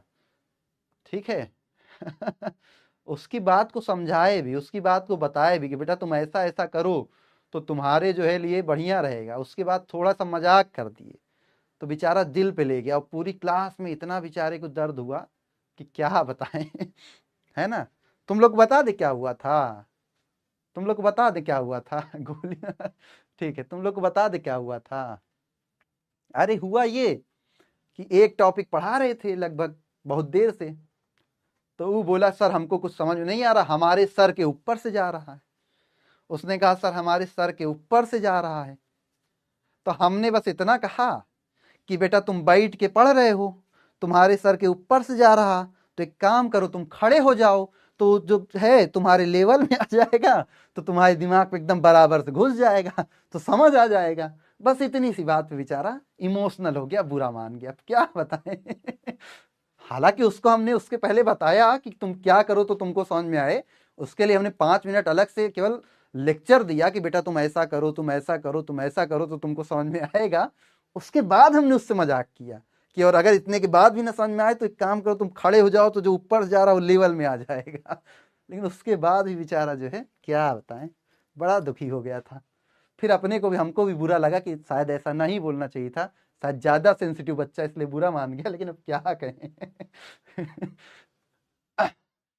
हाँ किडनी पर ले गया। चलो चलो ठीक है, ठीक ठीक ठीक। चलो बेटा नेक्स्ट। अब एक चीज और ध्यान रखना, बहुत जरूरी चीज, इसका क्वेश्चन आपसे पूछा जाएगा। तो परासरण दाब मापने के लिए, परासरण दाब मापने के लिए इसको जरूर से ध्यान रखना, बहुत इंपॉर्टेंट है आपके लिए। बर्कले हार्टले परासरण दाब मापन विधि का यूज किया जाता है। बर्कले हार्टले, ये डायरेक्ट आपसे क्वेश्चन पूछेगा, बर्कले हार्टले परासरण दाब मापन विधि, परासरण दाब मापन विधि का प्रयोग किया जाता है, किया जाता ठीक है। हाँ, अच्छा तुम लोग ईयर पे लेते हो, दिल पे नहीं, ठीक है। मतलब ऐसा कोई तुम लोग इस बैच में ऐसा कोई बच्चा हो कि सर मुझे बहुत परेशानी होती है, आप ऐसा मत बोलिए, हमें सेंसिटिव ज़्यादा है, तो हम थोड़ा तुम लोग का नाम देखेंगे कि अच्छा ये बच्चा पूछ रहा है क्या, तो उसके साथ थोड़ा ऐसा नहीं करेंगे, नहीं पता चला तुम लोग बुरा मान जाओ, फिर जाओ और क्लास के बाद कहीं दो ये सर नहीं बढ़िया, अब वहाँ जाके 1 रेटिंग ऐसे मार दोगे कि अरे ये सर हमको ऐसा बोले, लो 1 रेटिंग, हर हफ्ते फीडबैक आया, लो 1 रेटिंग, लो 1 रेटिंग, ठीक है। हाँ, तो नेगेटिव फीडबैक देते हैं। अब वो बेचारा पूरी क्लास में कहा कि अरे सर यू आर, जाने दो छोड़ो। क्या ही कहें बेचारे को, जाने दो, बच्चा था इसलिए, बच्चा है, हम हैं सेंसिटिव, अफजा सैफी, ठीक है तुम सेंसिटिव है बेटा, तो तुम्हारे जो सेंस क्या बोलते हैं उसको, मतलब कुछ तो बोलते हैं, तुम्हारी भावनाओं का, हाँ तुम्हारी भावनाओं का ध्यान रखेंगे, ठीक है। ठीक ठीक ठीक, ओके प्रियंका बेटा, ओके ओके ओके, हाँ तुम लोग छोटे भाई बहन हो, अपने बुरा क्या मानना है इसमें। चलो, तो ये ध्यान रखना जरूर से, कौन सी विधि का प्रयोग करते हैं, बर्कले हार्टले परासरण दाब मापन विधि का प्रयोग करते हैं। चलो नेक्स्ट, तो नेक्स्ट आपका है परासरण दाब संबंधी नियम। नेक्स्ट क्या है बेटा, परासरण दाब संबंधी नियम, ठीक है। तो परासरण दाब संबंधी नियम ध्यान समझो, एक साइंटिस्ट थे वॉन हाफ, एक साइंटिस्ट कौन थे, वॉन हाफ, साइंटिस्ट कौन थे बेटा, वॉन हाफ, ये साइंटिस्ट का नाम है। अब एकदम, हाँ अब कमेंट कमेंट कम कर दो, अब ध्यान से सुन लो। वॉन हाफ क्या कहते हैं, वॉन हाफ ने तनु विलयन और गैसों का एक साथ अध्ययन किया। तो तनु विलयन का अध्ययन करने पर, वॉन हाफ ने तनु विलयन का अध्ययन करने पर यह पाया कि जो तनु विलयन के गुण हैं वो गैसों के समान है, जो तनु विलयनों का व्यवहार होता है वो गैसों के समान होता है, जो तनु विलयन का व्यवहार होता है वो गैसों का समान, गैसों के समान होता है, ठीक है, वो गैसों के समान होता है। तो इसलिए विलयनों के लिए भी गैसों के समान नियम दिए जा सकते हैं। और शायद आपने गैस के बारे में पढ़ा था, गैस का नियम शायद आपने सुना हो, बॉयल का नियम, चार्ल्स का नियम, तो वो गैसों के नियम थे, हाँ विदेशी थे, तो गैस हाफ क्यों थे, फुल क्यों नहीं थे, अच्छा ठीक है, गैसों से संबंधित नियम है बॉयल के नियम, चार्ल्स के नियम। तो वही नियम यहां पर भी इन्होंने कह दिया, बस अपना नाम जोड़ दिया, राजा बाबू बन गए। राजा बाबू कैसे बन गए, बॉयल के नियम के आगे अपना नाम लगा दिया, बांध टाप, और कहे मैं हूं राजा बाबू, मुझसे पूछो तुम लोग क्या जानो विलियन के बारे में, मैं बताता हूं विलियन के बारे में। तो इन्होंने बॉयल के नियम के आगे अपना नाम जोड़ा और सेम नियम चिपका दिया, कह लो एक नया विलियन, एक नया नियम तैयार। तो वॉन्टाफ ने विलियनों का अध्ययन करने पर यह पाया कि विलियन के व्यवहार गैसों के समान है। तो जिस प्रकार से हम गैसों के लिए नियम देते हैं उसी प्रकार के नियम हम विलियन के लिए भी दे सकते हैं, उसी प्रकार के नियम हम विलियन के लिए भी दे सकते हैं। तो इसी नियम को हम क्या बोलते हैं, तनु विलियन के लिए नियम बोलते हैं, तनु विलियन के नियम, परासरण संबंधी नियम। कौन कौन से नियम है, 2 नियम है, एक है बॉयल वॉन्टाफ नियम और एक है चार्ल्स वॉन्टाफ नियम। आप क्लास कहाँ से लेते हैं बेटा, स्टूडियो से, ये स्टूडियो है, यहीं से क्लास ले रहे हैं, स्टूडियो से क्लास ले रहे हैं, ठीक है। चलो, तो एक एक करके दोनों नियम देखते हैं, बॉयल वॉन्टाफ नियम क्या है, चार्ल्स वॉन्टाफ नियम क्या है। तो आओ राजा बाबू की बात सुनते हैं, राजा बाबू ने क्या कहा, बॉयल वॉन्टाफ लॉ। तो बॉयल वॉन्टाफ लॉ,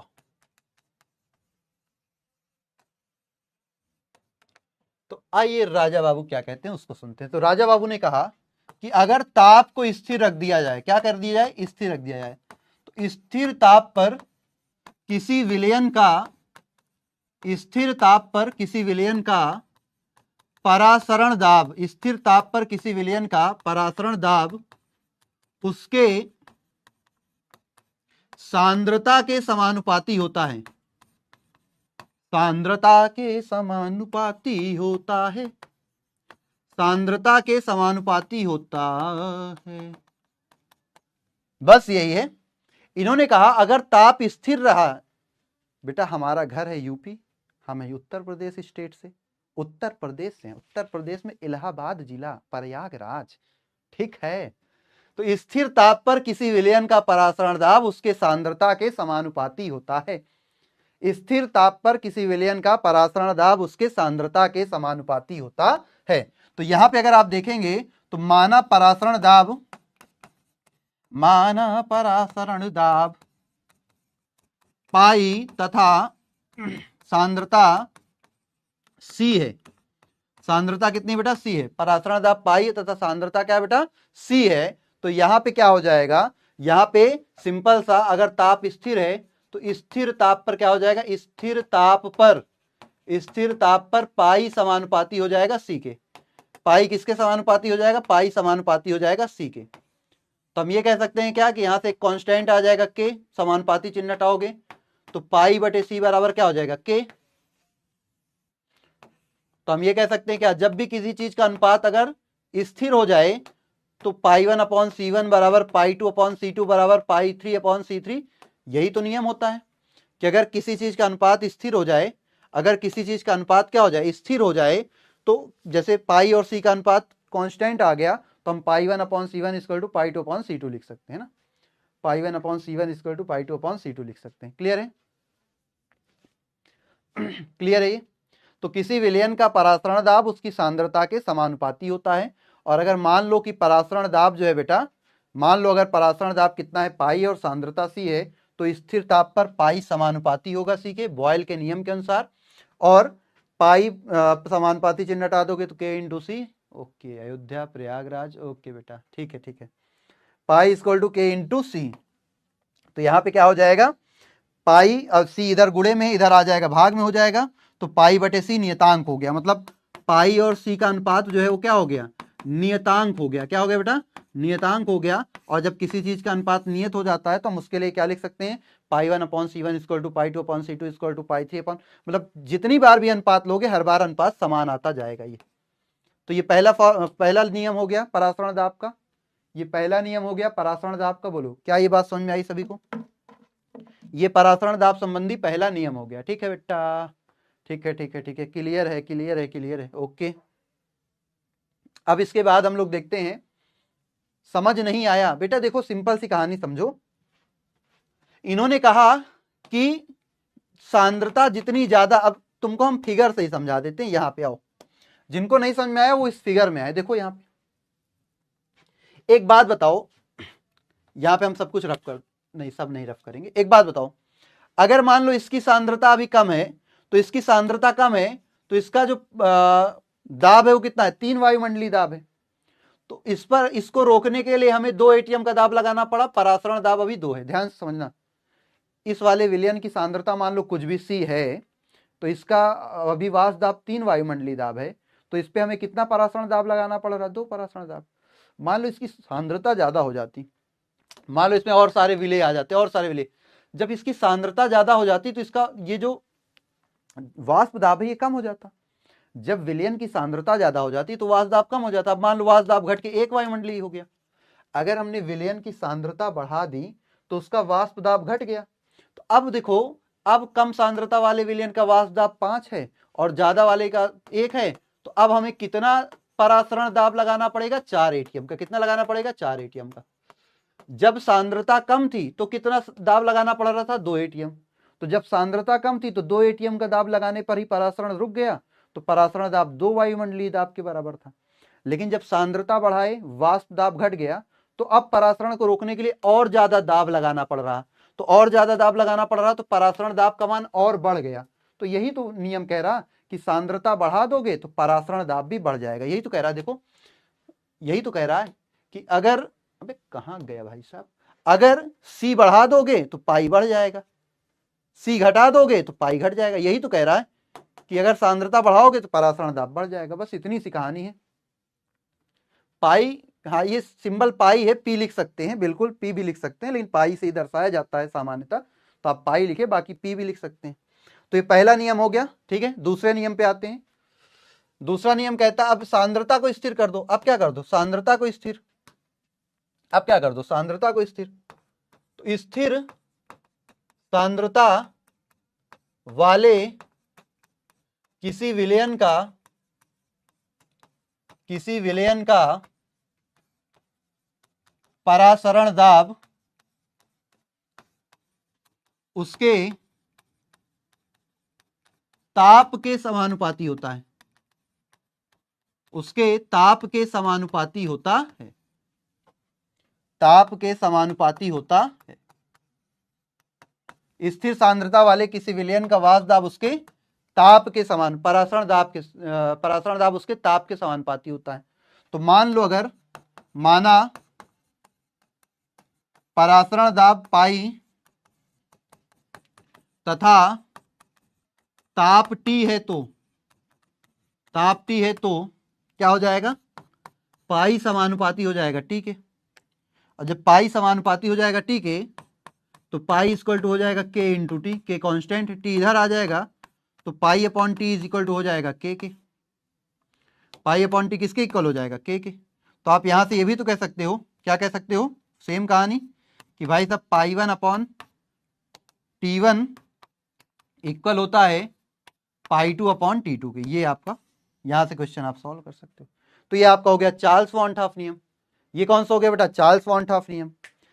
तो ये कौन सा हो गया प्यारे बच्चों, चार्ल्स का वॉन हाफ नियम, चार्ल्स वॉन हाफ नियम। इसके पहले कौन सा हुआ, बॉयल का वॉन हाफ नियम, जिसे बॉयल वॉन हाफ नियम कहते हैं। तो बॉयल ने जो है, चार्ल्स और बॉयल के नाम के पीछे वॉन हाफ ने अपना नाम लगाया और अपना नाम लगा के इन दोनों के नियमों को अपना नियम बनाया और विलयनों पर चिपका दिया और कहा बेटा तुम लोग पढ़ो, और यही हमने आपको पढ़ाया। तो बताओ बच्चों, क्या आपको ये चीज समझ आया, क्या ये चीज आपको समझ में आया? चलो, क्या ये चीज आपको समझ में आया? चलो,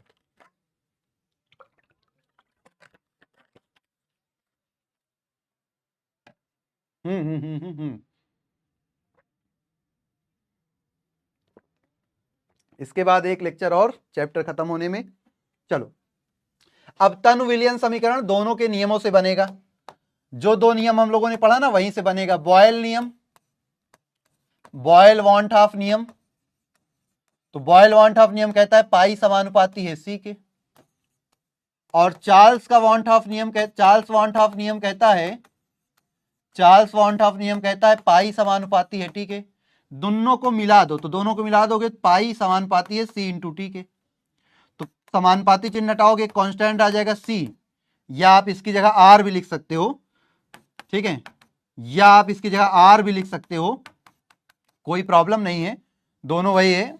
एस मतलब विलियन नियतांक, जो कि गैस नियतांक के बराबर होता है, क्योंकि गैसों के समान नियम थे, तो वही चाहे ये लिखो चाहे ये लिखो, आर और एस का मान समान होता है। एस विलियन स्थिरांक हम लिखते हैं, एस को क्या लिखते हैं, विलियन स्थिरांक, जिसका मान बराबर होता है आर के, जो कि होता है 0.0821 लीटर एटीएम प्रति केल्विन प्रति मोल, लीटर एटीएम प्रति केल्विन प्रति मोल, ठीक है।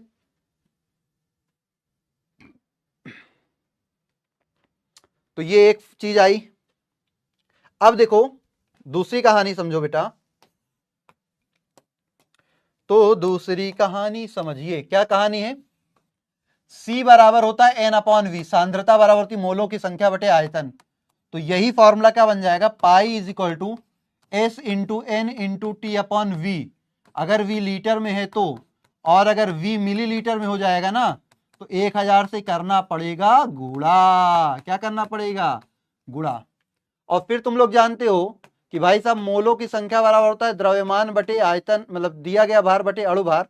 मोलों की संख्या बराबर दिया गया भार बटे अणु भार, और यहाँ दिया गया भार बटे आयतन यहाँ रह जाएगा ना। पाई इक्वल टू क्या बन जाएगा, pi equal to S W into T upon M into V, अगर लीटर में है, और अगर वी मिलीलीटर में है। तो यही फॉर्मूला कुछ जैसा दिखेगा, कैसा दिखेगा, कुछ ऐसा दिखेगा, कैसा दिखेगा, कुछ ऐसा दिखेगा। अगर वी किस में हो जाए, एमएल में, किस में हो जाए। तो ये आपके फॉर्मूले हैं जो आपके जीवन के साथ भी और जीवन के बाद भी काम आएंगे। तो इन सूत्रों को आप ध्यान रखेंगे परासरण दाब के क्वेश्चन करने के लिए। और यहाँ पे किसका मतलब क्या है वो भी आप जानना चाहें तो हम आपको जनवा दें कि भैया W जो है वो विलेय का भार है। कुछ बच्चों को समस्या होती है समझने में। तो W विलेय का भार है, M विलेय का अणु भार है, M क्या है भाई, विलेय का अणु भार है, और आपका जो T है वो ताप है, और आपका V जो है वो विलयन का आयतन है, V जो है वो विलयन का आयतन है ना।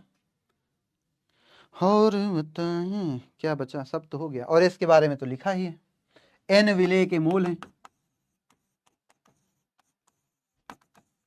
N विलेय के क्या है, मोल हैं, बस ये। C सांद्रता है, C विलयन की सांद्रता है, विलयन की सांद्रता जो कि सामान्यतः मोलरता होती है, जो कि किसमें दी रहती है, मोलरता में, मोलरता। ठीक है, विलयन की सांद्रता जो किस रूप में रहेगी, मोलरता के रूप में। ये पाई बराबर HDG वो द्रव के लिए होता है, जब द्रव का आपको घनत्व दिया हो, किसी द्रव का घनत्व दिया हो तो उसके लिए HDG लगाते हैं। और वो आपका एक क्वेश्चन है भी, शायद हम लोग करें भी क्लास में, वो पारे वाला जिसका घनत्व 13.6 ग्राम पर सेंटीमीटर क्यूब दे देगा, तो उससे रिलेट करके एक क्वेश्चन शायद हम लोग करेंगे भी। तो अभी देखते हैं HDG वाला भी जहां पर आएगा। ISCRT होता है वो बेटा तब होता है जब हम लोग वियोजन या संगुणन की बात करने लगेंगे। ठीक है, अभी हम लोग वियोजन या संगुणन वाली बात नहीं कर रहे हैं वकार बेटा, अभी हम लोग वियोजन या संगुणन की बात नहीं कर रहे। तो वियोजन या संगुणन की बात नहीं कर रहे तो हम लोग सामान्य बात पर आएंगे। अभी जब वियोजन संगुणन वाली कहानी सुनने लगेंगे तो फिर हम लोग वो आई वाला कॉन्सेप्ट भी देखेंगे। ठीक है, हाँ तो एक बार फिर से देख लो बेटा, बॉयल के नियम के अनुसार पाई समानुपाती होता है सी के, चार्ल्स के अनुसार ये होता है, इन दोनों को मर्ज कर दो तो पाई डायरेक्टली है सी और टी के, और यहाँ से सी और टी देखोगे तो प्रोपोर्शनलिटी साइन हटेगा तो एस सी टी, एस या आर दोनों एक ही चीज है। एस विलियन स्थिरांक के लिए होता है और आर गैस स्थिरांक होता है, और दोनों का मान समान होता है। तो आपको कहीं एस देखने को मिल सकता है, कहीं आर देखने को मिल सकता है, तो कंफ्यूजिएगा नहीं, एस और आर दोनों एक ही चीज है, उसमें कंफ्यूजन मत करिएगा। ठीक है, और फिर सांद्रता C बराबर होती मोलों की संख्या बटे आयतन, तो C की जगह रख दिया N बटे V, V अगर मिलीलीटर में है तो गुणा 1000 से। फिर मोलों की संख्या बराबर होती है दिया गया भार बटे अणु भार, तो N की जगह फिर रख दिया W/M, तो ये फार्मूला। तो जब भार दिया हो तो ये फार्मूला, मोल दिया हो तो ये फार्मूला, सीधे सांद्रता दे दी हो तो ये फार्मूला, बस इतनी चीजें हैं।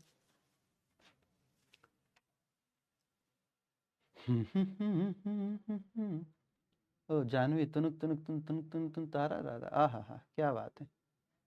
क्वेश्चन करेंगे बेटा, क्वेश्चन करेंगे, पहले कॉन्सेप्ट तो पढ़ लें। चलो, ये परासरण दाब की कहानी हो गई। अब कुछ छोटे छोटे चीजें समझो। एक होता है समपराश्री, एक क्या होता है समपराश्री। मान लो दो विलयन है, एक विलयन ये है, इस विलयन का परासरण दाब पाई 1 है और इस विलयन का परासरण दाब पाई 2 है। अगर इसका ताप भी मान लो सेम है, 25 डिग्री सेल्सियस है, इसका ताप भी क्या है, 25 डिग्री सेल्सियस, तो समान ताप पर दो ऐसे विलयन जिनके परासरण दाब समान हो, और अगर इनके परासरण दाब समान होंगे तो इनकी सांद्रताएं भी क्या होंगी, समान होंगी। ठीक है, तो होता क्या है, निश्चित ताप पर दो ऐसे विलयन, निश्चित ताप पर दो ऐसे विलयन जिनके परासरण दाब समान हो, निश्चित ताप पर दो ऐसे विलयन जिनके परासरण दाब समान हो, उनको हम बोलते हैं समपराश्री।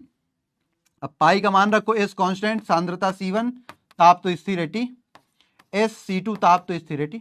भाई अभी परासरण दाब का फॉर्मूला पढ़ा ना, pi equal to S C T, तो एस स्थिरांक ही होता है, एस वैसे ही रहेगा। मान लो इसकी सांद्रता C1 तो C1, और ताप भी स्थिर है तो T, इधर एस C2T, T से T कट जाएगा और एस से एस कट जाएगा तो क्या आ जाएगा, C1 बराबर C2। मतलब समपराश्री विलयनों की सांद्रताएं भी समान होती, परासरण दाब भी समान होते। बस न्यूमेरिकल करते समय ये आपको बहुत काम आएगा, न्यूमेरिकल करते समय ये आपको बहुत काम आएगा। ठीक है, जब आप न्यूमेरिकल कीजिएगा तो ये आपके बहुत काम आएगा, जब आप न्यूमेरिकल कीजिएगा तो ये आपके बहुत काम आएगा। ठीक है बेटा, जब आप न्यूमेरिकल करिएगा तो ये आपके बहुत काम आएगा।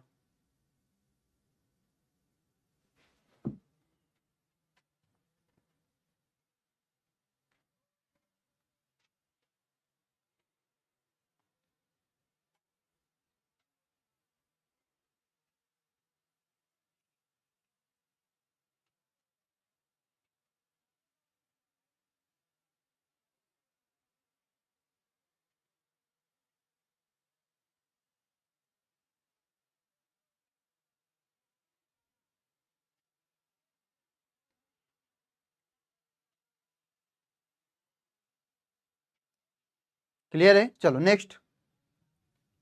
नेक्स्ट है अति पराश्री व अल्प पराश्री। तो बेटा अगर स्थिर ताप पर दो ऐसे विलयन हो, ध्यान देना, स्थिर ताप पर दो ऐसे विलयन हो जिनके परासरण दाब समान ना हो, स्थिर ताप पर दो ऐसे विलयन जिनके परासरण दाब समान ना हो, तो जाहिर सी बात है एक का ज्यादा होगा एक का कम होगा, तो जिसका ज्यादा होगा उसको बोलेंगे अति पराश्री, ज्यादा परासरण दाब वाले को क्या बोलेंगे अति पराश्री, और कम परासरण दाब वाले को क्या बोलेंगे अल्प पराश्री। बस यही है, जिनके परासरण दाब ज्यादा नहीं हो उनमें से ज्यादा वाला कहलाएगा अति पराश्री और कम वाला कहलाएगा अल्प पराश्री, और ज्यादा वाले की सांद्रता भी ज्यादा होगी और कम परासरण दाब वाले की सांद्रता भी कम। मतलब हम ये भी कह सकते हैं कि अति पराश्री की सांद्रता भी ज्यादा होती है और अल्प पराश्री की सांद्रता भी कम। तो इसको अपने से डेफिनेशन में लिख लीजिएगा, अपने से लिख लीजिएगा, ठीक है। तो यहां पे सिंपल समझिएगा, निश्चित ताप पर दो ऐसे विलयन जिनके परासरण दाब और सांद्रताएं दोनों समान हो। बेटा जिनका परासरण दाब, देखो कौन था मुशायर, क्या नाम था बेटा, इन्होंने कहा विलयन आएगा दाब नहीं आएगा। बेटा जिसका सांद्रता समान होगी उसका परासरण दाब भी समान होगा, जिसकी सांद्रता समान होगी उसका परासरण दाब भी समान होगा। और समपराश्री के लिए परासरण दाब सांद्रताएं दोनों समान होती हैं। समपराश्री नाम से नहीं, समपराश्री परासरण दाब समान हो जाए। हाँ क्या है, मुबस्सिरा शायद आपका नाम है। प्रेशर भी देखो बेटा, अभी तो आपने पढ़ा बॉयल का नियम कि पाई समानुपाती है सी के, अगर टी स्थिर है तो, ताप स्थिर है तो प्रेशर सांद्रता के समानुपाती होता है, सिंपल सी कहानी है। तो भाई साहब जिसका अगर सांद्रता समान होगी तो उसका परासरण दाब भी तो समान होगा, सिंपल सी तो कहानी है। दोनों लिखा है, देखो सांद्रता भी लिखी है परासरण दाब भी लिखा है, ठीक है। देखो यहां पे सांद्रता जिसकी ज्यादा वो अति पराश्री और जिसकी सांद्रता ज्यादा उसका परासरण दाब ज्यादा, जिसका सांद्रता कम उसकी परासरण दाब कम। वही बात है, प्रेशर और सांद्रता दोनों के रिस्पेक्ट में बात करेंगे, ठीक है, परेशान मत हो, वही बात है, ठीक ठीक। अब थोड़ा सा कुछ ऐसे जो आपके नीट एग्जाम में जो थ्योरेटिकल क्वेश्चन पूछे जा सकते हैं स्टेटमेंट बेस्ड या फिर आपसे कथन वाले, तो नीट एग्जाम में आए हुए, ये एनसीईआरटी की लाइन है, ये एनसीईआरटी बुक में लिखी हुई लाइन है। एनसीईआरटी की बुक पढ़ोगे तो आपको मिल जाएगा ये, और इससे नीट एग्जाम में क्वेश्चन पूछे जा सकते हैं कथन वाले और कारण और कथन और कारण वाले भी। तो ध्यान से समझो, हमारा जो ब्लड है, हमारे ब्लड की भी कुछ ना कुछ सांद्रता होगी ना, बस इतना जानना है। हमारे शरीर में जो खून दौड़ रहा है, ठीक है, तो जो खून दौड़ रहा है जिसके खोलने पर हम लोग को जोश आ जाता है, मोटिवेशन आ जाता है, कुछ करेंगे, लेकिन वो मोटिवेशन कुछ देर रहता है, उसके बाद ठंडा जाता है क्योंकि खून खोलना बंद हो जाता है। अभी हम कुछ तुम लोग को मोटिवेट करते तो एकदम जोश आ जाएगा, अरे सर कल से एकदम चीर देंगे फाड़ देंगे। उसके बाद क्या होगा, थोड़ी देर बाद एकदम सन्नाटा, अगले दिन से एकदम मामला रफा दफा, नील बटे सन्नाटा, कुछ नहीं, खून में खोल जो था, खून खोलना बंद हो गया। तो जो हमारा खून है वो खून जो है बेटा, उस खून की सांद्रता कितनी होती है, ब्लड की सांद्रता। तो अगर हम 0.9% नमक का विलयन लें तो जो 0.9% नमक का विलयन होता है उसकी सांद्रता के बराबर होता है खून की सांद्रता। तो रुधिर कोशिका में स्थित द्रव का परासरण दाब इतने के विलयन के बराबर होता है, ठीक है। हमारे जो कोशिका होता है उसका परासरण दाब 0.9% सोडियम क्लोराइड के परासरण दाब के बराबर होता है। एकदम याद कर लो, एकदम इस चीज को दिमाग में बैठा लो कि हमारे खून का जो परासरण दाब होगा वो कितना होगा, तो 0.9% सोडियम क्लोराइड के बराबर होगा, ठीक है। अब इसी वजह से देखो, जो लोग बहुत ज्यादा नमक का सेवन करते हैं, जो लोग बहुत ज्यादा नमक का सेवन करते हैं, वो क्या होता है, बहुत ज्यादा नमक या नमकीन भोजन करते हैं, तो उनमें क्या हो जाता है, उनमें देखो अंतर कोशिकीय स्थानों में जल धारण महसूस करते हैं। जल धारण क्यों, क्योंकि आपकी जो क्या होगी, अगर हम बोले तो ज्यादा नमक ले लिए तो सांद्रता बढ़ गई, और सांद्रता बढ़ गई तो क्या होगा, पानी मतलब विलायक के कण आपकी रुधिर कोशिकाओं में जाने लगेंगे, और जब पानी के कण उसमें जाएंगे तो वो फूल जाएगी। इस बीमारी को बोलते हैं सोफ, स्थूलता बोले, सूजन बोले हिंदी में, को सोफ कहते हैं, ठीक है, ये ध्यान दो। तो जो लोग बहुत अधिक नमक खाते हैं उनके क्या हो जाती है, उनकी ब्लड की सांद्रता बढ़ जाती है, तो उनके ब्लड की कोशिकाओं में, रुधिर कोशिकाओं में पानी भरने लगता है, उससे स्वेलिंग आ जाती है, तो उसको सोफ बोलते हैं, सोफ बोलते हैं, सोथ बोलते हैं, सोप बोलते हैं शायद, देख लेना इसको हिंदी एग्जैक्ट। चलो नेक्स्ट, ये ध्यान रखना बस कि भाई साहब, ये बस ध्यान रखना कि नमक 0.9% नमक की सांद्रता सॉरी के परासरण दाब के बराबर हमारे ब्लड का परासरण दाब होता है।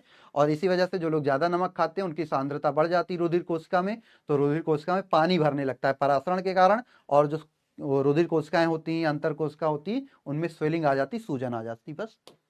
और एक ये भी है आपका, ये भी एनसीईआरटी है, देखो यहाँ पे लिखा, अरे नहीं लिखा क्या, ये भी एनसीईआरटी से ही उठाई गई लाइन है, और यहाँ से भी आपके नीट एग्जाम में डायरेक्ट क्वेश्चन आने के चांस रहते हैं, कथन और कारण वाले। सोथ बोलते हैं ना, हाँ वही तो हम सोच रहे थे, यहाँ पे गड़बड़ लिखा है, सोथ बोलते हैं इसको, इसको सोथ हिंदी में क्या बोलते हैं, सोथ हिंदी में गलत लिख दिया गया, शायद इसको सोथ ही बोलते हैं ना, सोथ बोलते हैं ना, हाँ सोथ हिंदी में, कभी कभी हाथ तंग हो जाता है हिंदी में, ठीक है, सोथ बोलते हैं, हाँ ठीक, चलो सोथ। अब देखो यहाँ पे विलेयों के मोलर द्रव्यमान ज्ञात करने की एक अन्य विधि परासरण दाब है। अगर आपसे ये क्वेश्चन पूछ ले, कभी भी आपसे ये क्वेश्चन पूछ ले, क्या क्वेश्चन पूछ ले कि सभी अणुसंख्य गुणों में सबसे अधिक अच्छी विधि कौन सी है जिससे हम मोलर द्रव्यमान ज्ञात कर सकते हैं, सभी अणुसंख्य गुणों में सबसे अच्छी विधि कौन सी है जिससे हम मोलर द्रव्यमान ज्ञात कर सकते हैं, तो बेटा सबसे अच्छी विधि कौन सी होती है, परासरण दाब विधि। कौन सी विधि, परासरण दाब विधि। क्यों अच्छी होती है, क्योंकि बेटा परासरण दाब में ही हम लोग मोलरता का यूज करते हैं, किसमें यूज करते हैं, मोलरता का यूज करते हैं, जबकि अन्य जितनी भी थी, चाहे क्वथनांक उन्नयन देखो मोललता के समानुपाती होती है, हिमांक और नमन देखो मोललता के समानुपाती होती है, आपका जो वो था आपेक्षिक अवनमन उसमें भी मोललता के समानुपाती होता है, delta P naught minus P S upon P S equal to M into M upon 100 formula एक आपने बनाया था मोल प्रभाज का उसमें संबंध से निकाल के। जबकि यहाँ पे एकमात्र क्या है जहां मोलरता यूज होती है, और मोलरता का मान अधिक अच्छा होता है, मतलब इससे मापने पर अधिक सही मान हमें प्राप्त होते हैं। तो सबसे अच्छी विधि कौन सी है, परासरण दाब की विधि, जो मोलर द्रव्यमान निकालती है, और इसके द्वारा हम प्रोटीनों का, बहुलकों का और अन्य बड़े अणुओं का मोलर द्रव्यमान ज्ञात कर सकते हैं। परासरण दाब विधि दाब मापन की अन्य विधियों से अधिक उपयोगी है, क्योंकि परासरण दाब कमरे के ताप पर ही संभव हो जाता है, परासरण दाब कमरे के ताप पर संभव है। जबकि क्वथनांक की बात करो 100 डिग्री सेल्सियस जल का क्वथनांक, हिमांक की बात करो 0 डिग्री सेल्सियस, है ना, और इसमें मोललता के स्थान पर विलयन की मोलरता का उपयोग किया जाता है। अन्य अणुसंख्य गुणों की तुलना में तनु विलयनों के लिए इसका परिमाण अधिक होता है, और विलेय के मोलर द्रव्यमान ज्ञात करने की परासरण दाब तकनीक विशेष रूप से जैव अणुओं के लिए उपयोगी है, जो उच्च ताप पर सामान्यतः स्थायी नहीं होते, सामान्य ताप पर स्थायी होते हैं, तो बहुलकों के लिए भी होती है जिनकी विलेयता कम। ये एनसीईआरटी में देखोगे, एनसीईआरटी बुक में आपकी साफ साफ लाइन लिखी हुई है, ठीक है, एनसीईआरटी बुक में देखोगे साफ साफ लाइन लिखी हुई है, तो यहां से आपका कथन वाले क्वेश्चन पूछे जा सकते हैं, तो इसको ध्यान दीजिएगा, ठीक है, कथन वाले क्वेश्चन पूछे जा सकते हैं, इसको आप सभी ध्यान दीजिएगा, ठीक बेटा, इसको आप सभी ध्यान दीजिएगा।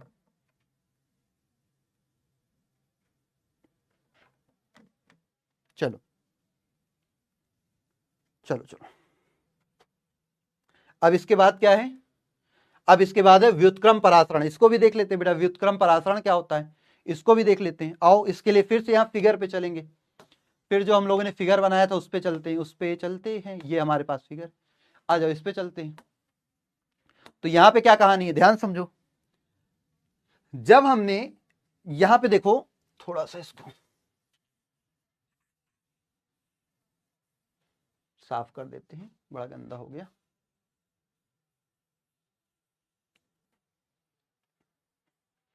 देखो हमने क्या कहा था, इसका दाब था 3 एटीएम और उसका दाब था 5 एटीएम, तो हमने अगर 2 एटीएम का दाब यहां लगा दिया, कितना लगा दिया बेटा, 2 वायुमंडलीय दाब लगा दिया, तो परासरण रुक गया, मतलब इधर के कण इधर जाना बंद कर दिए। लेकिन क्या हो अगर हम इस विलयन पर 2 एटीएम से ज्यादा दाब लगा दें, मतलब हमने इस पर 2 एटीएम की बजाय 4 एटीएम का दाब लगा दिया, तो अब बताओ इसका टोटल दाब कितना हो गया, 3 + 4 = 7 एटीएम। अब इस वाले विलयन का दाब ज्यादा हो गया और इधर वाले विलयन का दाब अभी कितना है, 5 एटीएम।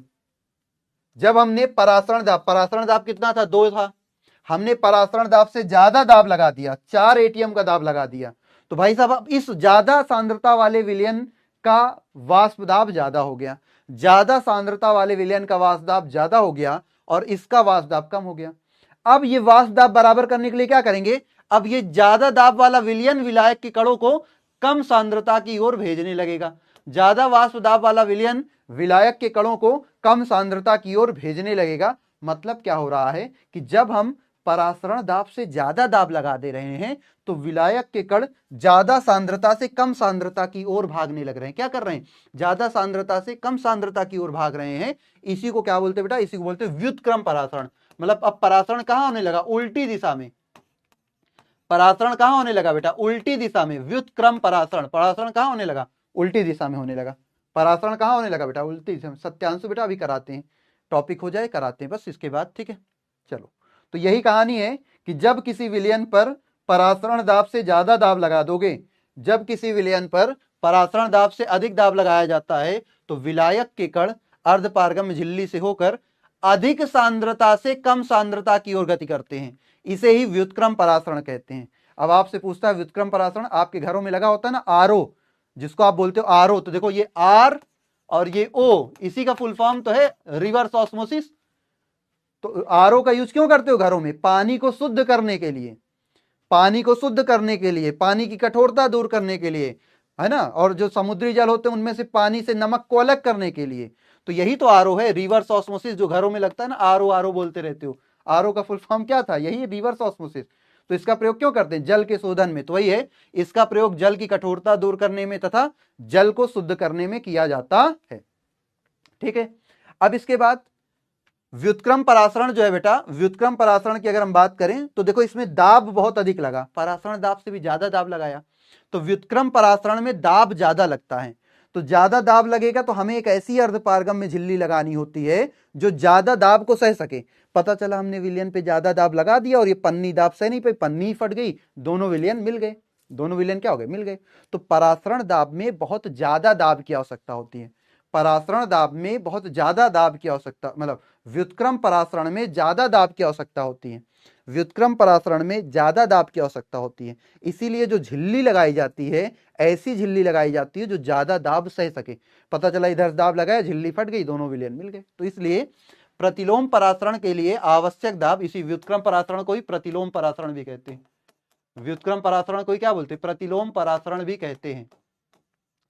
तो परासरण, प्रतिलोम परासरण के लिए आवश्यक दाब बहुत अधिक होता है ना। इसके लिए उपयुक्त झिल्ली सेलुलोज एसीटेट की फिल्म से बनी होती है।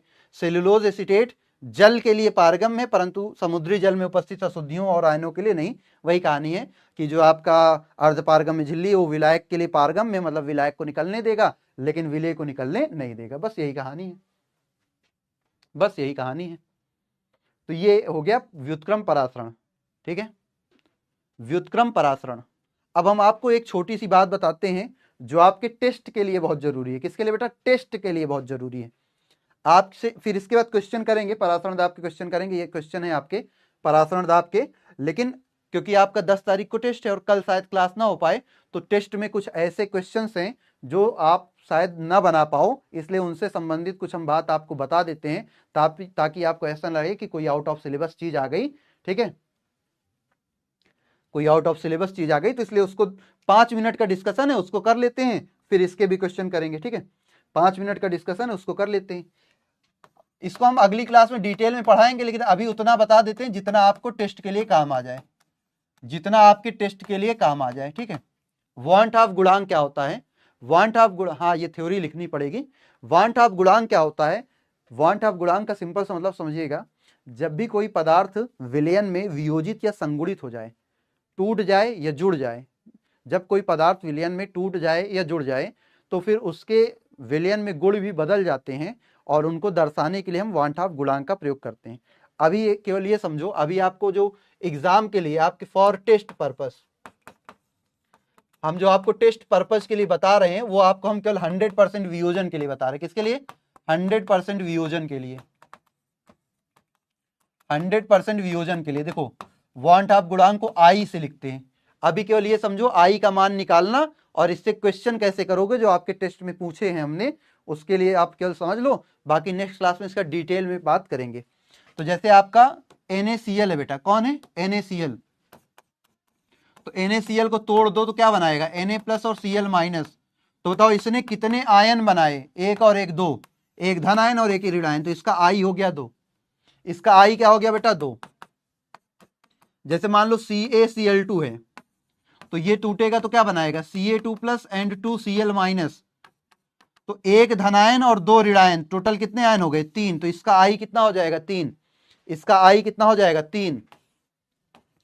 AlCl3 इसको तोड़ो, Al3 प्लस और 3Cl माइनस, तो बेटा इसका आई कितना हो जाएगा, एक धनायन और 3 ऋणायन, तो टोटल 4, इसका आई हो गया 4, इसका आई कितना हो गया 4। फिर देखो Al2SO4 का होल थ्राइस, Al2SO4 का होल थ्राइस इसको तोड़ो, तो 2Al3 प्लस और 3SO4 2 माइनस, तो 2 धनायन है और 3 ऋणायन है, तो टोटल आई कितना हो गया, टोटल आई हो गया 5। और देखो K4FeCN होल 6 इसको तोड़ो तो क्या होगा 4K plus FeCN whole 6 4 minus, तो देखो 4 धन आयन और 1 ऋणायन, कुछ नहीं लिखा मतलब 1, तो आई 4 1 5, इस तरह से आई निकाला जाता है। क्या निकाला जाता है आई। तो वे पदार्थ जो आयोनाइज हो जाएंगे उनके लिए आई आयनों की संख्या के बराबर, और जो आयोनाइज नहीं होंगे विद्युत अनअपघट्यों के लिए, विद्युत अनअपघट्य, विद्युत अनअपघट्य, ठीक है, जैसे आपका यूरिया है, यूरिया है ये आयनित नहीं होगा, जैसे आपका यूरिया है ये आयनित नहीं होगा, जैसे आपका ग्लूकोज है ये आयनित नहीं होगा, जैसे आपका सुक्रोज है ये आयनित नहीं होगा, तो इन सब का आई हमेशा 1 होता है। जो आयनित नहीं होते उनका आई हमेशा 1 होता है। बस इतना आप ध्यान रखो आज के लिए, आप इतना ध्यान रखो आज के लिए, वांट हाफ गुणांक के लिए, सॉरी आज मतलब वांट हाफ गुणांक के लिए आप केवल ये ध्यान रखो कि जो जितने आयन बनाएगा उसका वांट हाफ गुणांक उतना। अभी के लिए केवल इतना याद रखो, बाकी और भी डिटेल है वो हम लोग नेक्स्ट जब डिटेल में पढ़ेंगे इस टॉपिक को तब समझेंगे। अभी इसलिए इसको हमने बता दिया क्योंकि आपके एग्जाम में इससे क्वेश्चन है, कैसा क्वेश्चन है वो भी बताते हैं। तो जो पदार्थ जितने आयनों में टूट जाए उसका आई, उसका आई। अब एक चीज और समझो यहां से, जितने आयन उतना आई, जितने आयन उतना आई। एक चीज और समझो, अगर आई का मान ज्यादा होगा, आई का मान ज्यादा होगा तो परासरण दाब भी ज्यादा होगा। ये जो चीजें लिख रहे हैं इसको ध्यान रखना। क्वथनांक उन्नयन भी ज्यादा होगा, क्वथनांक उन्नयन भी ज्यादा होगा, हिमांक अवनमन भी ज्यादा होगा, हिमांक अवनमन भी ज्यादा होगा, और वाष्प दाब का आपेक्षिक अवनमन भी ज्यादा होगा। वाष्प दाब का आपेक्षिक अवनमन भी ज्यादा होगा, अवनमन भी ज्यादा होगा। लेकिन अगर आई ज्यादा है तो क्वथनांक ज्यादा होगा लेकिन हिमांक कम हो जाएगा। अभी ये सब याद रखो बस आपके टेस्ट के लिए, बाकी फिर इसको डिटेल में समझेंगे, ठीक है। इतना पॉइंट आप बिल्कुल ध्यान रखिएगा।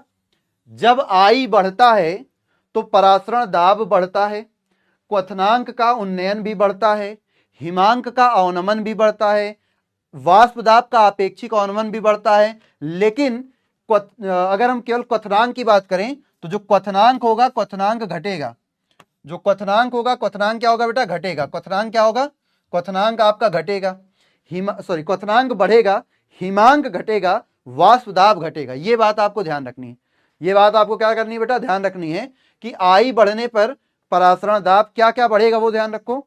परासरण दाब बढ़ेगा, क्वथनांक उन्नयन बढ़ेगा, हिमांक अवनमन बढ़ेगा, आपेक्षिक अवनमन बढ़ेगा, क्वथनांक भी बढ़ेगा।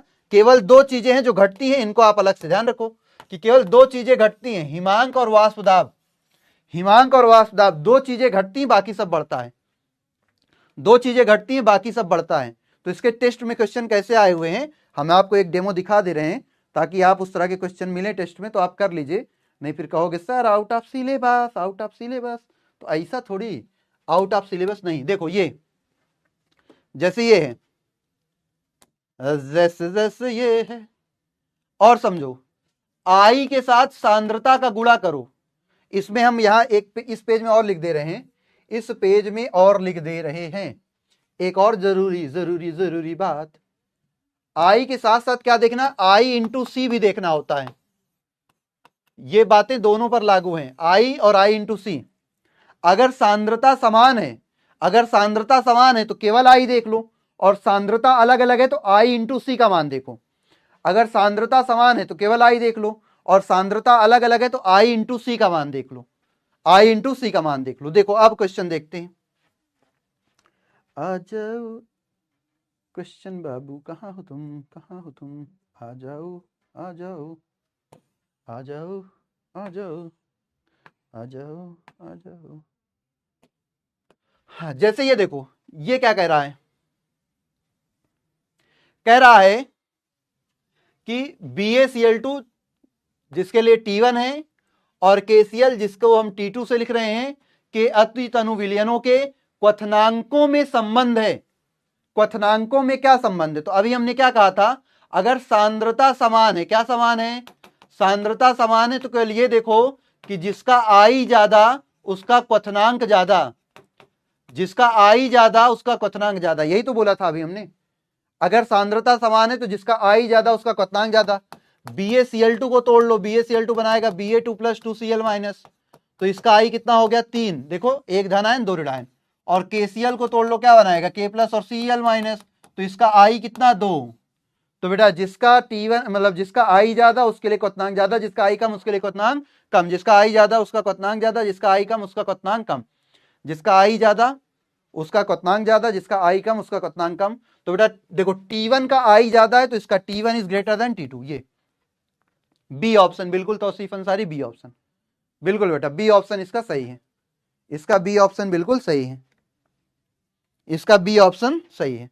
ठीक है, चलिए और क्वेश्चन देखो। हाँ बिल्कुल बी ऑप्शन सही है। और इस तरह के कोई क्वेश्चन है क्या अपन के पास? हाँ ये क्वेश्चन है, कह रहा निम्न में से किसके 0.1 मोलल जलीय विलयन का सबसे ज्यादा हिमांक में अवनमन होगा? तो आपको अभी हमने बताया जिसका आई ज्यादा उसका हिमांक अवनमन भी ज्यादा, यही तो बताया, जिसका आई ज्यादा उसका हिमांक अवनमन भी ज्यादा। तो यहां से आई निकाल लो सबका। अभी हमने देखा था Al2SO4 होल थ्राई, इसका आई था 5, इसका आई कितना था 5। कैसे देखते हैं, यहां से डायरेक्ट देख सकते हो, इसके 2 आयन इसके 3 आयन, 2 + 3 = 5, इसके 2 आयन और सल्फेट के आयन 2 और 1 3, इसके आयन 3, KCl में 1 के 1 Cl, इसका आई 2, और ये ग्लूकोज है ये तो टूटेगा ही नहीं तो इसका आई 1। तो अभी हमने क्या बताया, जिसका आई ज्यादा उसका ये ए वाला, बिल्कुल ए वाला। बेटा ये देखो आई जिसका ज्यादा उसके लिए ज्यादा, आई इसको तोड़ लो ना, इसको तोड़ डालो, Al2SO4 को तोड़ोगे तो क्या बनेगा 2Al3 + 3SO4 2-। तो इसका आई सबसे ज्यादा है ना बेटा, आई सबसे ज्यादा है तो इसी के लिए हिमांक अवनमन सबसे ज्यादा होगा, आई सबसे ज्यादा है तो इसके लिए हिमांक अवनमन सबसे ज्यादा होगा। बस यही कहानी थी। हाँ पोल करवा रहे हैं बेटा, पोल करवा देते हैं, अभी तो कल समझा रहे हैं ना इस चीज को। ठीक है, समझ गए? तो बस आपको ये वाला अभी के लिए, आपके टेस्ट तक के लिए आपको ये वाला याद रखना है, फिर डिटेल में इस पर हम लोग और बातें करेंगे। कौन सा पॉइंट याद रखना है आपको?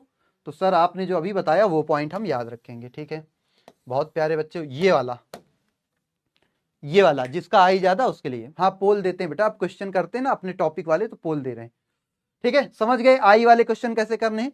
क्योंकि टेस्ट में इस तरह के क्वेश्चन हमने दिए हैं तो इसलिए हमने सोचा कि आपको बता देते हैं ताकि आपको ये ना लगे कि sir it is out of syllabus. Yes A वाला सही था। चलो अब हम लोग परासरण दाब के क्वेश्चन करेंगे और तब हम लोग जो है पोल देते हैं, पोल लगाते हैं। पहला क्वेश्चन बिल्कुल हल्का सा, पहला क्वेश्चन बिल्कुल हल्का सा, ये लो पोल लगा दिया, यहाँ पे 60 सेकेंड का पोल लगा दिया,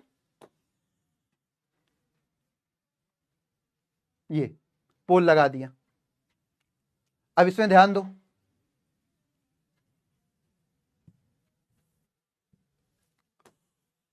चलो कह रहा है कि कौन इनमें समपराश्री होगा, इनमें कौन समपराश्री होगा। तो बिल्कुल ध्यान देना, वही आई वाला कॉन्सेप्ट यहां पर भी है जिसका I इंटू सी बराबर होगा उसका परासरण दाब और सांद्रता बराबर होगी। जिसका I इंटू सी बराबर होगा उसका परासरण दाब और उसकी सांद्रता बराबर होगी, वही समपराश्री होगा। तो इनमें देख लो किसका I और इंटू सी बराबर है, जिसके लिए I इंटू सी का गुणनफल बराबर होगा, जिसके लिए I इंटू सी जिसका बराबर होगा, जिसका I इंटू सी बराबर होगा, वही क्या कहलाएगा, समपराश्री। वही क्या कहलाएगा बेटा, समपराश्री। वही क्या कहलाएगा, समपराश्री। समपराश्री बताया ना। तो देखो पहले वाले में इसका सांद्रता 0.2 है और यूरिया आयनों में टूटेगा नहीं तो इसका I 1 हो जाएगा, तो इसका आया 0.2। सफेद की बजाय और किसी कलर से लिख दें। इसकी सांद्रता है 0.2 और NaCl एक धनायन एक ऋणायन, तो इसका I आएगा 2, तो इसका आ गया 0.4। ये तो समपराश्री नहीं हो सकता कभी। 0.1 और यूरिया टूटेगा नहीं तो इसका I भी 1, तो इसका 0.1 ही आएगा। 0.2 और MgCl2 एक ये और 2, 2 1 3, इसका I 3 होगा, तो इसका कितना हो जाएगा 0.6। ये भी कभी समपराश्री नहीं हो सकता। इसका I है 0.1, सॉरी C है 0.1 और एक धनायन एक ऋणायन, तो I है 2, तो इसका ओवरऑल प्रोडक्ट आया 0.2 और इसकी सांद्रता है 0.1 और इसका जो I है 2 और 1 3, इसके आयन कितने 3, तो 0.3, ये भी बराबर नहीं, ये भी कभी समपराश्री नहीं हो सकते। इसमें देखो इसका है 0.1, एक कैल्शियम और 2 नाइट्रेट, ये नीचे ना 2 नाइट्रेट, तो 2 1 3, इसका I 3, तो ये आ गया 0.3। लास्ट वाला देखो ये सांद्रता 0.1 और इसके 2 1 3 आयन, इसके 3, तो दोनों कितना आ रहा 0.3। तो लास्ट वाला ऑप्शन सही है क्योंकि दोनों का I इंटू सी समान है। डी वाला ऑप्शन आएगा। कौन सा ऑप्शन आएगा बेटा, डी वाला। तो इसका ऑप्शन डी सही है। तो डी सही है। बहुत कम बच्चों ने सही जवाब दिया। सादिया खान, तौसीफ अंसारी, विवेक वर्मा, रोहित, कार्तिकेय, कुलदीप, वकार हाशमी, मधु, आकांक्षा और माविस इदरिसी, इन सभी बच्चों ने बिल्कुल सही जवाब दिया और 58% बच्चों ने गलत जवाब दे दिया। बेटा सांद्रता केवल नहीं देखनी है, ध्यान से सुनो, जिन बच्चों ने गलत जवाब दिया केवल सांद्रता नहीं देखनी है, सांद्रता के साथ साथ I का मान देखना है। यूरिया का I 1, क्यों, क्योंकि ये आयनित नहीं होगा। NaCl का I 2, क्योंकि ये आयनित हो जाएगा। यूरिया का I 1, MgCl2 देखो 2 1 3 आयन, तो इसका I 3 होगा ना। NaCl का I 2, Na2SO4, इसको देखो इसके पास भी 3 आयन, इसके पास कितने आयन 3 आयन, तो इसका भी I 3 होगा ना। इसका I 3 होगा, इसका I 3 होगा। ये हो गई, डी ऑप्शन सही है, बिल्कुल डी ऑप्शन सही है। तो किसका समपराश्री होगा, समझ गए। चलो बेटा फिर अगला देखते हैं। अगला देखते हैं, कह रहा है NaCl और Na2SO4 के 0.1 मोलर विलयनों के परासरण दाब होंगे। चलो इसको, इस क्वेश्चन को भी जल्दी से बता दो, इस क्वेश्चन को भी जल्दी से बता दो। क्या कह रहा है, NaCl और Na2SO4 के 0.1 विलयनों के परासरण दाब क्या होंगे। परासरण दाब क्या होंगे, ये ध्यान देना है आपको, जल्दी से बताओ भाई।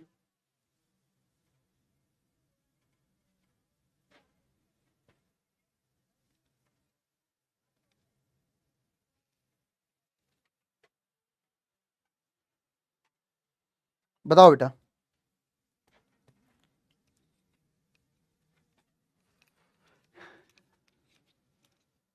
हाँ कुछ बच्चों का बिल्कुल, अरे पोल नहीं दिए क्या, पोल लगा दें, पोल पोल पोल पोल भूल जाते, लो पोल लगा दिया, लो पोल लगा दिया, पोल भूल गए थे। हाँ सागर बेटा, पोल पोल पोल पोल पोल पोल भूल गए थे, पोल लगा दिया। अब बताओ, पोल आ गया, ये रहा पोल। आंसर दीजिए पोल में सभी लोग। बस आई देखो, सांद्रता इस बार समान हो गई, तो सांद्रता समान हो गई तो क्या चेक करना है, आई, प्रियंका, सौम्या, खुशी, हाँ तौसीफ, बिल्कुल पोल लगा दिए बेटा। और आंसर इसका सभी लोग दो, हाँ सभी का आंसर भी सही आ रहा, आंसर भी सभी का सही आ रहा। देखो अब इसका आई कितना हो जाएगा, आई हो जाएगा 2 और इसका आई 2 1 3, तो इसका आई हो गया 3। सांद्रता समान है तो जिसका आई ज्यादा उसका परासरण दाब भी ज्यादा, जिसका आई ज्यादा उसका परासरण दाब भी बेटा ज्यादा, जिसका आई ज्यादा उसका परासरण दाब भी ज्यादा। तो क्योंकि Na2SO4 का आई ज्यादा, तो देखो ये Na2SO4 विलयन का परासरण दाब NaCl विलयन से अधिक होगा, है ना। ये सी वाला ऑप्शन है। बराबर NaCl अधिक हो नहीं सकता क्योंकि आई कम है, तो Na2SO4 का आई ज्यादा तो उसी का ज्यादा होगा, तो यहाँ पे Na2SO4 विलयन का परासरण दाब NaCl से कम होगा। गलत है, Na2SO4 कभी गलत हो ही नहीं कम हो ही नहीं सकता। तो आओ पोल में आंसर देखते हैं कितने बच्चों ने सही जवाब दिया सी का। तो पोल का समय समाप्त और सी आंसर Na2SO4 विलयन का परासरण दाब NaCl से ज्यादा होगा। तो लगभग 85% बच्चों ने वकार हाशमी बहुत तेज आंसर दिए। सागर, रोहित, तौसीफ अंसारी, सूरज, जानवी, प्रवीण, मुबस्सिरा, हाँ यही नाम है, मुबस्सिरा शायद नाम है ना इनका, ठीक है, मुबस्सिरा, आरती और दीक्षांत, इनके नाम प्रोनाउंसिएशन में थोड़ी दिक्कत हो रही। बेटा तुम अपना नाम हिंदी में लिख के थोड़ा भेजो तो क्या एग्जैक्ट नाम है, मुबस्सिरा नाम है या कुछ और, एग्जैक्ट थोड़ा हिंदी में लिख के भेजो तो प्रोनाउंसिएट करने में सही हो जाए थोड़ा सा, है ना। नहीं तुम कहोगे कि सर मेरा नाम गलत ले लेते हैं आप, फिर तुम भी दिल पे ले लो बात, गुस्सा आ जाओ, नाराज हो जाओ, है ना। चलो ठीक ठीक, ये हो गया। चलो अगला क्वेश्चन कह रहा है किस ताप पर ग्लूकोज का 10% जलीय विलयन, ग्लूकोज का 10% जलीय विलयन जो कि द्रव्यमान बटे आयतन अनुसार है 16.4 एटीएम परासरण दाब को दर्शाएगा, ये आपको बताना है। 37 रैंक सौम्य अग्रवाल, ओके बहुत अच्छी बात है बेटा। किस ताप पर यह दर्शाएगा ये बताना है। तो पोल लगा देते हैं, ये रहा आपके पास पोल। चलिए इस क्वेश्चन का आंसर सभी बच्चे करेंगे। खुशी का कहना है डी, यश का कहना है डी, मुबस्सिरा, ओके मुबस्सिरा अलग अलग, ओके ओके, वही पहले हमने वही बोला था, फिर हमने दोनों को मिला के बोल दिया। चलो बेटा जल्दी से कमेंट करिए।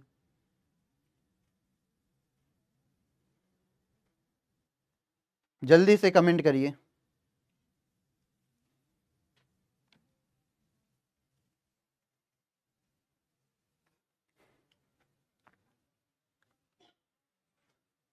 अच्छा ई ऑप्शन, अरे यार इसमें ई ऑप्शन है, चलो हम जो है थोड़ा सा यहाँ पे ई ऑप्शन हटा देते हैं और यहाँ पे ऑप्शन ये सी में कर देते हैं 360 केल्विन। लो सी में ऑप्शन कर दे रहे हैं 360 केल्विन, ये लो ये ऑप्शन, हाँ ऑप्शन यहाँ पे थोड़े से गड़बड़ थे, ऑप्शन हमने सही कर दिए।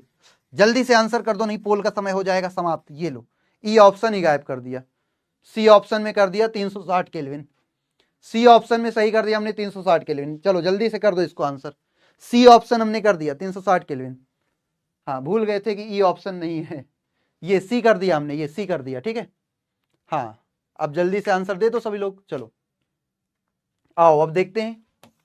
तो क्वेश्चन क्या कह रहा, क्वेश्चन कह रहा था कि किस तापमान पर, तो ताप पूछा है, टी का मान पूछा है, ग्लूकोज का 10%, 10% मतलब 10 ग्राम ग्लूकोज होगा और विलयन का आयतन 100 ग्राम होगा। 10% का मतलब यही तो होता है कि 100 ग्राम 100 ml में 10, 100 ml में 10 है ना। तो बेटा 100 ml में 10 है तो V बराबर 100 ml में 10 है, 100 ग्राम में अगर 10 ग्राम है तो 10% मतलब W हो गया 10 और V हो गया 100। और ग्लूकोज, ग्लूकोज का सूत्र तो जानते हो C6H12O6, तो इसका अणुभार कितना होता है 180। तो बेटा इसका अणुभार भी हो गया 180 ग्लूकोज का। और परासरण दाब दिया है, कह रहा है परासरण दाब 16.4 एटीएम है। फॉर्मूला लगाओ, फॉर्मूला के आर का मान क्वेश्चन में दिया हुआ है 0.082।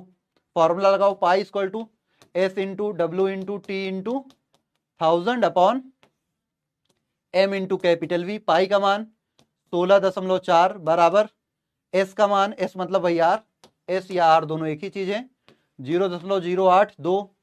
डब्ल्यू का मान 10 गुणे टी का मान पता करना है गुणे 1000 बटे स्मॉल एम है 180 गुणे वी कितना है 100। 1 0 2 0 ये कट गया और 2 0 का गुणा इसमें कर दो तो 1 10 और 10 ये गुणा हो जाएगा तो 16.4, 2 0 का गुणा इसमें हो जाएगा 8.2 बटे 180 और गुणे टी, यही हो जाएगा। तो टी बराबर क्या हो जाएगा 16.4 गुणे 180 बटे 8.2। अब देखो 82 दूनी 164 दो बार और 18 दूनी 36, 360 केल्विन। तो सी ऑप्शन इसका सही है। इसका सी ऑप्शन सही है बेटा, इसका सी ऑप्शन सही है। तो देखते हैं पोल में कितने बच्चों ने सी ऑप्शन दिया। मात्र 14% बच्चों ने। विवेक, मौसम, मुदस्सिर, विकास, शाह, सौम्य अग्रवाल, मधु, दीक्षांत, सुमन, आर्यन। हाँ वो समझ गए थे हम, यहाँ पे थोड़ा सा और भी बच्चे सही होंगे। नहीं पोल गलत नहीं, हमने समय से पहले सी आंसर दे दिया, चलो कोई बात नहीं, कोई बात नहीं। अभी भी बच्चे टॉप पे हैं वही देखो जिन्होंने सभी क्वेश्चन का सही जवाब दिया। ठीक है चलो कोई बात नहीं, 360 हमने ऑप्शन चेंज कर दिया था, कोई बात नहीं। क्वेश्चन सही होने चाहिए, कॉन्सेप्ट सही होने चाहिए, तरीका सही होना चाहिए। ठीक है और अगला क्वेश्चन देखते हैं। अब अगली बार से बोल देंगे ई ऑप्शन ही ना रखो, ई ऑप्शन ही ना रखो, ई ऑप्शन वाले क्वेश्चन जो है उनको गायब करवा देंगे। चलो डी तक ऑप्शन है ना, इस क्वेश्चन को करिए बेटा, सभी बच्चे इस क्वेश्चन को करें। पीएमटी मेडिकल एग्जाम का ही प्रीवियस ईयर क्वेश्चन ये भी है, इस क्वेश्चन को कीजिए। चलिए सभी बच्चे इस क्वेश्चन को करिए जल्दी से, और ये पोल लगा दिया आपके लिए हमने। सभी बच्चे इस क्वेश्चन को करिए। अगली बार से ई ऑप्शन नहीं लाएंगे पक्का, एकदम प्रॉमिस, आज से एकदम ये ग्रे प्रॉमिस, ग्रे पेन की कलर, तो इसकी ग्रे प्रॉमिस, अगली बार से ई ऑप्शन गायब करके लाएंगे। ठीक है इस बार ये क्वेश्चन करो जल्दी से सभी लोग। हमें तुम लोगों के सबके नाम पता है, जितने अच्छे बच्चे हैं। टॉप तुम लोग क्यों आना चाहते हो? टॉप इसलिए आना चाहते हो ताकि हमको पता रहे, सबको पता रहे। तो हमको सारे टॉप बच्चों का नाम पता है कि कौन टॉप में लिस्ट में रहता है, तो परेशान मत हो। ठीक है तौसीफ अंसारी बेटा परेशान मत हो। ठीक है तुम्हारा नाम हमें पता है, तुम हमेशा टॉप में रहते हो, हमेशा टॉप में रहते हो, परेशान होने की जरूरत नहीं है। ठीक चलो इस क्वेश्चन को करो।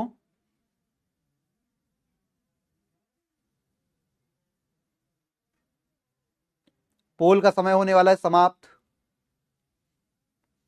चलिए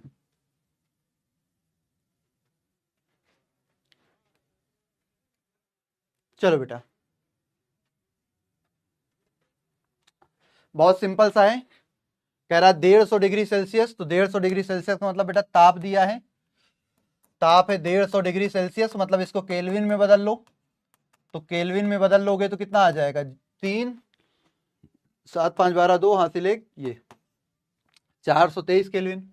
शर्करा के 5%, 5% मतलब डब्लू 5 ग्राम है और आयतन 100 ml है। और शर्करा, शर्करा का फॉर्मूला C12H22O11, तो ये कितना हो जाएगा 342, कितना हो जाएगा 342। तो एम आ जाएगा बेटा 342, एम कितना आ जाएगा 342। तो कह रहा परासरण दाब बताइए, तो फॉर्मूला लगाइए, pi equal to S into W into T into 1000 upon M into capital V, यही हो जाएगा। तो एस का मान है 0.082, वो आपको याद रखना होगा ना, नियतांक एस, विलियन नियतांक का मान इतना होता है 821 गुड़े डब्ल्यू कितना है 5 गुड़े टी 423 गुड़े 1000 बटे एम कितना है 342, वी कितना है 100, 1020 ये कट गया। अब देखो यहाँ पे पाई बराबर 0.08, अगर इसका 10 का गुणा कर दोगे तो ये 0.821 गुड़े 5 गुड़े 423 बटे 342, यही बचेगा।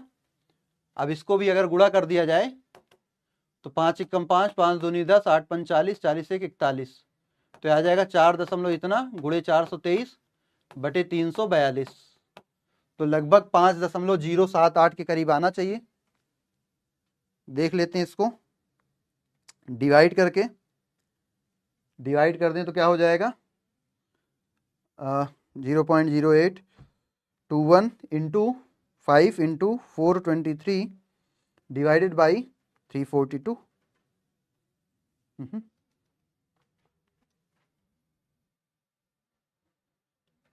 0.821 इंटू 5 इंटू 423 डिवाइडेड बाई 342, ये कितना 5.078, ये आ रहा है 5.078 एटीएम, यही आपका आंसर है, पाई का मान, परासरण दाब का मान। तो ये आपका बी ऑप्शन सही है। चलिए देखते हैं इस क्वेश्चन का आंसर, किन्होंने बिल्कुल सही दिया, बी ऑप्शन सही है। हाँ बी ऑप्शन सही है, बिल्कुल 28% बच्चों ने बिल्कुल सही जवाब दिया, प्रवीण शर्मा, तौसीफ अंसारी, रोहित, गुल्फसा और अर्पिता मिश्रा, सादिया खान, इशरत जहां, डॉली जाटो, एसवी यादव और सौम्य अग्रवाल, ये बच्चे हैं जिन्होंने बिल्कुल सही जवाब दिया, सही कम समय में, तो इनका नाम अच्छा था। तो ये आपका हो गया क्वेश्चन समाप्त। अब यहां से जो है अब एक दो क्वेश्चन आपको होमवर्क दे देते हैं, और उसके बाद जैसे ये क्वेश्चन आपका होमवर्क है, ये क्वेश्चन आपका होमवर्क है, ये क्वेश्चन आपका क्या है, होमवर्क। इस क्वेश्चन को आप क्या कर लेंगे, होमवर्क कर लेंगे। क्या कर लेंगे, होमवर्क कर लेंगे, ठीक है, होमवर्क कर लेंगे, ठीक। ये आपको नोट्स में मिल जाएगा, विलेन का परासरण दाब इतना तोड़ बार। इस क्वेश्चन को भी आप होमवर्क कर लीजिएगा, इस क्वेश्चन को भी क्या कर लीजिएगा, होमवर्क, होमवर्क कर लीजिएगा, ठीक। स्लाइड आपको मिलेगी तो उसमें लिखा रहेगा ये, इस क्वेश्चन को भी आप होमवर्क कर लीजिएगा, होमवर्क, परासरण दाब से संबंधित है सारे, ठीक है, होमवर्क कर लीजिएगा। और फिर एक ये लास्ट क्वेश्चन है, 2011 पीएमटी मेडिकल एग्जाम में आया हुआ है, इसको भी आप होमवर्क कर लीजिएगा। तो ये 4 क्वेश्चन आपके लिए यहाँ पे होमवर्क हैं, ये 4 क्वेश्चन आपके लिए यहाँ पे होमवर्क हैं। और फिर आपका final homework, final homework, module जिनके पास है वो बच्चे मॉड्यूल से क्वेश्चन अपने करेंगे।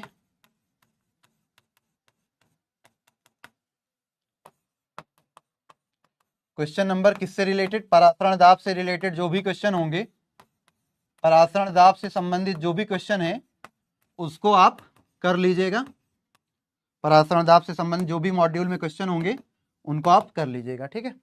तो ये आपका आज का काम है। और इसके बाद ये आपकी वही लक्ष्य नेट की टेस्ट सीरीज, जिसको इंटरेस्ट है, जो लोग करना चाहते हैं, क्योंकि आपके फायदे की ही चीज़ है, तो आप करना चाहें तो ये QR स्कैन करके आप इसके बारे में जानकारी ले सकते हैं। टोटल जो है इतने टेस्ट होंगे, इनमें से कितने जो हैं वो होंगे और कितने ये रहेंगे, दोनों बातें हम लोग करेंगे। 13 ऑनलाइन टेस्ट हैं, 10 ऑफलाइन टेस्ट हैं, टोटल ये 14 रैंकर्स टेस्ट मिलती है, तो टोटल 23 टेस्ट हैं, ठीक है, जिनके बारे में हम लोग बात करेंगे। बाकी स्कैन करके आप यहाँ देख सकते हैं। और इसके बाद आपका आज की सेवा होती है समाप्त। धन्यवाद। फिर इसके बाद हम लोग देखेंगे बाकी जो कहानी अगले क्लास में। और सभी बच्चों को, इससे भी पहले सभी बच्चों को एक और चीज यहीं पे लिख देते हैं, सभी बच्चों के लिए एक और चीज क्या लिख देते हैं बेटा, best of luck for your exam, best of luck for your test. जितना आज तक पढ़ाया है, आज तक का पूरा सिलेबस आपके टेस्ट में है, तो आप उसको बहुत अच्छे से करें, सभी बच्चे अच्छे से टेस्ट दें।